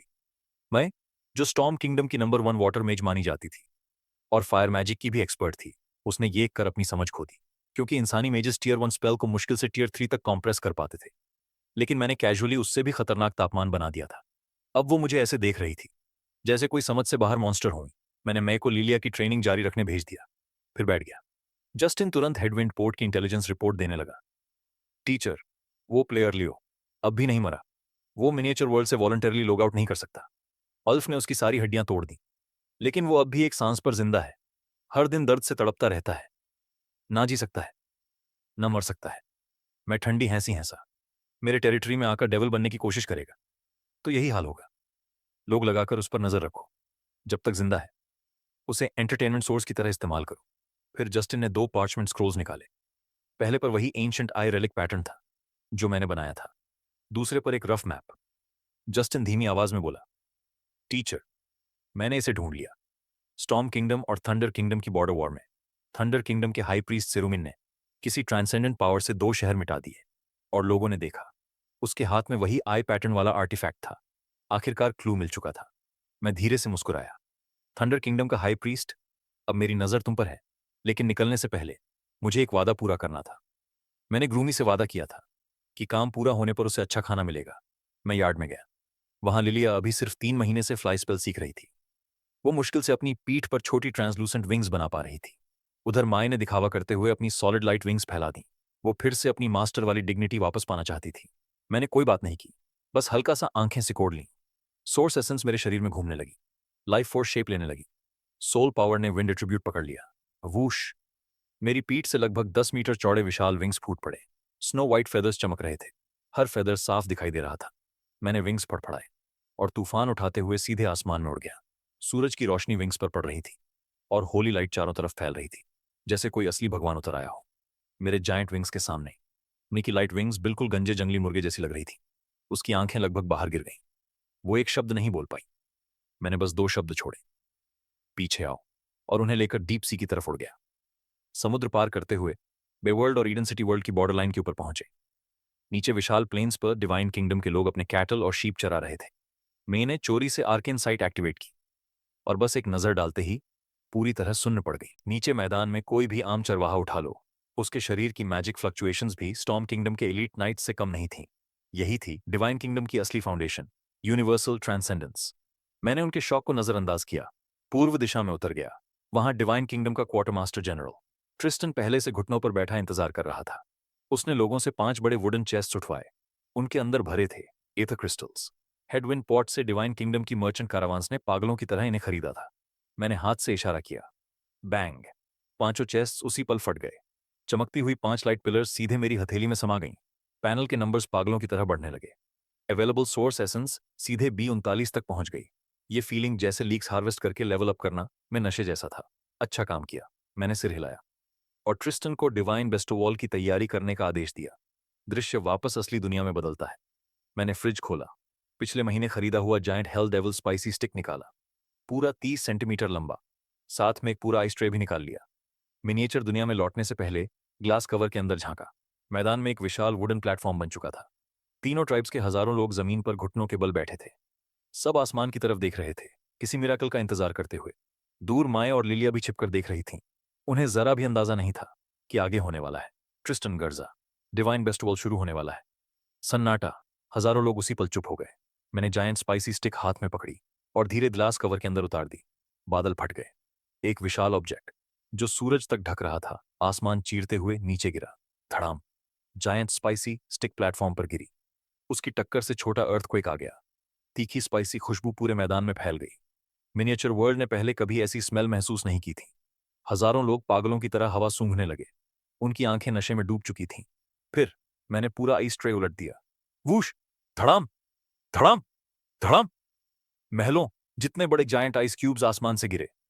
गर्मियों के बीच मैदान का टेम्परेचर अचानक गिर गया। ठंडी धुंध चारों तरफ फैल गई। पूरा वेन्यू उबल पड़ा। लोग पागलों की तरह माथा टेकने लगे। भगवान की कृपा, भगवान की कृपा। दूर खड़ी मैं पूरी तरह सुन्न हो चुकी थी। गर्मियों में आसमान से बर्फ के पहाड़ गिराना था कि सारे वाटर विजर्ड्स को जोड़ दो। फिर भी वो ऐसा मिरेकल नहीं कर सकते थे। उसके दिल में बची आखिरी उम्मीद भी खत्म हो गई। अब वो पूरी तरह मान चुकी थी, मैं सच में एक गॉड हूं। उधर स्लाइम ग्रूमी तो पहले ही लड़की का रूप लेकर स्पाइसी स्टिक्स के ढेर में कूद चुकी थी। वो तेल से लथपथ मुंह के साथ पागलों की तरह खा रही थी, यहां तक कि काट के लकड़ी वाले हिस्से तक चाट गई। डिवाइन बेस्टोवाल खत्म करने के बाद मैंने सिल्विया को अपने सामने बुलाया। मैंने मैप पर बड़ा सा सर्कल बनाया। सिर्फ हेडविन पोर्ट में बिजनेस मत करो, मैंने उसकी आंखों में देखते हुए कहा, और अल्यूमिनियम वॉरशिप्स बनाओ। स्पाइसी होली फूड और गोल्डन व्हीट चारों ग्रेट किंगडम्स में बेचो। जो रास्ता रोके उसे सीधे मिटा दो। अब पूरे बेवर्ल्ड को पता चलना चाहिए कि समुद्र के रूल्स अब डिवाइन किंगडम तय करेगा। Military hegemony says economic plunder होती है। एक बार हाई प्रीस्ट वाला रेलिक मेरे हाथ लग गया तो चारों किंगडम्स के लोग स्केग बनने के लिए लाइन लगाएंगे। इंस्ट्रक्शंस देकर लाइट बीम बनकर आसमान में गायब हो गया। अब बारी थी इकंटे किंगडम के हाई प्रीस्ट से मिलने की। मैं ग्लास कवर के बाहर खड़ा दोनों देशों की बॉर्डर ढूंढ रहा था। मिनिएचर वर्ल्ड की रात बहुत अंधेरी थी। मुझे ग्लास पैनल खोलकर चेहरा बिल्कुल पास लाना पड़ा। नीचे लगभग 20,000 ऑक्स वॉरियर्स मशालें लेकर मार्च कर रहे थे। 2 मीटर लंबे, दांत निकले हुए, पूरा शरीर बालों से भरा। उनके शरीर की बदबू और सस्ती शराब की स्मेल तक ऊपर आ रही थी। सबसे आगे लाठी पकड़े झुका हुआ बूढ़ा आदमी था, हाई प्रीस्ट सिरुमिन। मैं उसे लॉक करके उतरने ही वाला था कि अचानक नाक में अजीब सी गुदगुदी उठी। मुझे कभी डॉग हेयर एलर्जी नहीं हुई थी, लेकिन आज 20,000 ऑर्क्स देखकर रिएक्शन हो गई। आह, छी ई ई ई ई। मिनिएचर वर्ल्ड में ये छींक कैटेगरी 9 हरिकेन बन गई। पागल हवा आसमान से टूट पड़ी। सैकड़ों ऑर्क्स सीधे हवा में उड़ गए और जमीन पर गिरकर मीट पेस्ट बन गए। क्या हो रहा है? Enemy attack. Orcs first warrior car जमीन पकड़कर गरजा। हाई प्रीस्ट सिरुमिन ने तुरंत लाठी उठाई। मैस अर्थबिंड सैकड़ों प्रीस्ट ने स्पेल कैस्ट किया। हजारों लोगों को जमीन से चिपका दिया। लेकिन स्टॉर्म रुकते ही मेरी नाक फिर से खुजली करने लगी। आह, छी ई ई ई। दूसरा हरिकेन और भी भयानक था। सिरुमिन डर के मारे सफेद पड़ गया। उसने जल्दी जल्दी मैस स्टोन स्किन कैस्ट किया और आसमान की तरफ एयर फ्यूरी छोड़ा। लेकिन उसकी मैजिक रिपल्स पेपर जैसी फट गईं। सिरुमिन ने खून उगल दिया और पीछे लड़खड़ाकर गिर पड़ा। 2 छींकें खत्म हुई। मैंने जल्दी से ग्लास कवर बंद किया, नाक मलते हुए कोल्ड मेडिसिन पी। वापस मिनिएचर वर्ल्ड की तरफ देखा। 20,000 ऑक्स की आर्मी में से 1,000 से ज्यादा सीधे मर चुके थे। 5,000 से ज्यादा घायल थे। पूरी आर्मी कोलैप्स हो गई और रातों रात वापस भाग गई। हाई प्रीस्ट सेरुमन भी कैओस में गायब हो चुका था। क्या गड़बड़ हो गई? मैं तो बस एक आदमी पकड़ना चाहता था। गलती से पूरी आर्मी तबाह हो गई। अब मुझे खुद अंदर जाकर उसे ढूंढना पड़ेगा। मैंने ब्लीच हॉलो कॉस्प्ले मास्क निकाला और असैसिन व्हाइट रॉब के साथ पहन लिया। अब आउटफिट का मिस्ट्री लेवल पूरी तरह मैक्स हो चुका था। रूल्स के रिजेक्शन को झेलते हुए हेडविंड पोर्ट के नॉर्थ ईस्ट एज पर उतरा। जैसे ही उतरा, ब्राउन हेयर्ड लड़का हांफता हुआ मेरे पास आया। सर, क्या आप भी फ्रंटलाइंस पर ऑर्क्स मारने जा रहे मर्सनरी हैं? हमारी स्क्वाड में एक आदमी कम है, कृपया हमारे साथ चलिए। मैं रुक गया। मर्सनरी, उस लड़के का नाम गब्रियल था। मुझे चुप देखकर उसने दांत भींचे, सिक्कों की छोटी पाउच मेरी तरफ बढ़ा दी। अंदर बस कुछ कॉपर और सिल्वर कॉइन्स थे। हमें ये कमीशन चाहिए, लेकिन पार्टी में 5 लोग जरूरी हैं। प्लीज हेल्प अस, रिवॉर्ड में हिस्सा देंगे। मैंने कॉइन पर्स लिया और उसके पीछे एक टूटी फूटी कैरेज तक गया। वहां बाकी 3 बच्चे बैठे थे, मोटा प्लूटो, छोटा साइमन और लड़की जेनी। सबकी उम्र मुश्किल से 14-15 साल थी। बे वर्ल्ड में मर्सनरीज 5 रैंक्स में बैठे थे: black, iron, bronze, silver, gold और प्लैटिनम। इन चारों के गले में ब्रॉन्ज टैग्स लटक रहे थे, यानी बिल्कुल रुकीज। उन्होंने मेरा रैंक पूछा। मैंने कुछ नहीं कहा, बस सिल्वर कॉइन्स हाथ में दबाए। अचानक मेरी हथेली से भयानक हीट निकली। सिल्वर कॉइन्स उसी पल पिघल गए और मेरी इच्छा से शेप लेकर कर्व्ड सिल्वर नेम प्लेट बन गए। मैंने अभी भी गर्म वो सिल्वर प्लेट टेबल पर फेंक दी। चारों बच्चे मुझे ऐसे देखने लगे जैसे कोई बिग डैडी आ गया हो। सिल्वर टियर वेटरन, मोटा प्लूटो एक्साइटमेंट से हाथ रगड़ने लगा, लेकिन मैंने सीधे ठंडा पानी डाल दिया। तुम चारों की ताकत डिवाइन किंगडम के वन टेम्परिंग वॉरियर जितनी भी नहीं। फ्रंट लाइन पर जाकर सिर्फ मरोगे। गब्रियल का चेहरा लाल हो गया। उसने रॉयल कॉल टू आर्म्स निकाला। देश खतरे में है। अगर बैटलफील्ड में मर भी गए तो कम से कम अपनी वैल्यू साबित करेंगे। मैंने ठंडी हंसी हंसी। स्टॉर्म किंगडम पहले खुद बंदित बनकर ऑर्क्स की जमीन लूटता रहा, और जब ऑर्क्स वापस लड़ रहे हैं तो ये बूढ़ा किंग इन गर्म खून वाले बच्चों को कैनन फॉडर बना रहा है। घिनौना। लेकिन मुझे फर्क नहीं पड़ा। मुझे बस एक आइडेंटिटी चाहिए थी, ताकि फ्रंटलाइन तक पहुंचकर हाई प्रीस्ट को ढूंढ सकूं। मेरा नाम दाइस है। मैं कैरेज के कोने में टिक गया और आमदक कर ली। शाम तक कैरेज गोल्ड सैंड टाउनवे स्टेशन पहुंच गई। ये फ्रंटलाइन से पहले आखिरी सप्लाई पॉइंट था। हर तरफ मर्सनरीज भरे हुए थे। तभी आगे शोर मचा। 6 हेविली आर्मर्ड नाइट्स घोड़ों पर स्वैगर करते हुए आए। उनके आर्मर पर स्पाइक्स लगे थे। Gold tier mercenary group, thorns of the rose. Gabriel की आंखें चमक उठी। मैंने एक नजर डाली। डिवाइन किंगडम के 3 टाइम्स टेम्पर्ड लेवल, बस मिड लेवल कैप्टन्स बनने लायक। लेकिन उन चारों ब्रॉन्ज रुकीज के लिए किसी लेजेंड जैसे थे। रात को सब जल्दी रूम्स में जाकर सो गए।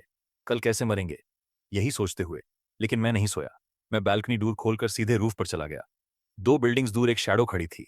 ब्लैक आर्मर, ग्रे हेयर, चेहरे पर मास्क, पूरा घोस्ट जैसा। मैं उसके पास गया। उसके गले में ग्रे नेम प्लेट लटक रही थी, प्लैटिनम टियर मर्सनरी। मैंने ठंडी आवाज में पूछा, तुम्हें पूरा भरोसा है मेरे सामने से बचकर निकल जाओगे? वो मुस्कुराया। मैं डिलन हूं, ग्लूम किंगडम के ग्रैव कीपर्स ऑर्गेनाइजेशन से। लॉर्ड डाइस, आपसे मिलकर खुशी हुई। मैंने उसका हाथ इग्नोर कर दिया। क्या चाहिए? डिलन ने सीधा ऑफर दिया। आपकी ऑरा इतनी परफेक्टली हिडन है। आप इन ब्रॉन्ज रुकीज जैसे नहीं हो। मैं आपको हमारी ऑर्गेनाइजेशन ज्वाइन करने का इनविटेशन देता हूं। मैंने पूछा, तुम्हें लगता है तुम मेरे कंपेनियन बनने लायक हो? वो मुस्कुराया। Of course. अगले ही पल, पूफ, उसका शरीर स्मोक बनकर गायब हो गया। कुछ सेकंड बाद वो दूसरी जगह प्रकट हुआ। Advanced assassin ultimate skill, vanish. Lord dice, एक असैसिन को सबसे अच्छी तरह दूसरा असैसिन ही समझ सकता है। मैंने ध्यान से वो जगह देखी जहां वो गायब हुआ था। एनर्जी फ्लक्चुएशन इंस्टेंटली समझ आ गई। Special soul power conversion. समझ गया। मैं हंसा। बस इतना। पूफ, मैं सीधे उसके सामने स्मोक बनकर गायब हो गया। ऑरा पूरी तरह जीरो। डिलन की मुस्कान जम गई। 1 मिनट बीत गया, 2 मिनट बीत गए। वो पूरी तरह पैनिक हो गया। उसका वैनिश स्किल मुश्किल से 10 सेकंड्स चलता था, और मैं मिनट से ज्यादा समय से गायब था। अब वो मुझे असैसिन एक्सपर्ट नहीं, असैसिन मास्टर समझ चुका था। लॉर्ड डाइस, आपकी टेक्निक अनइमेजिनेबल है। प्लीज ग्रेव कीपर्स ज्वाइन कर लीजिए। वो रूफ पर सेल्समैन की तरह चिल्ला रहा था। उसे क्या पता मैं कब का वॉइड ब्लिंक इस्तेमाल करके अपने रूम में वापस आ चुका हूं। ये फ्लैशी ट्रिक्स बस नेटिव्स को फूल करने के लिए ठीक थीं। अगली सुबह रूम डोर खोला। चारों ब्रॉन्ज रुकीज की आंखों के नीचे डार्क सर्कल्स बने थे। मैंने शांत आवाज में कहा, चलो, मूव आउट होने का समय हो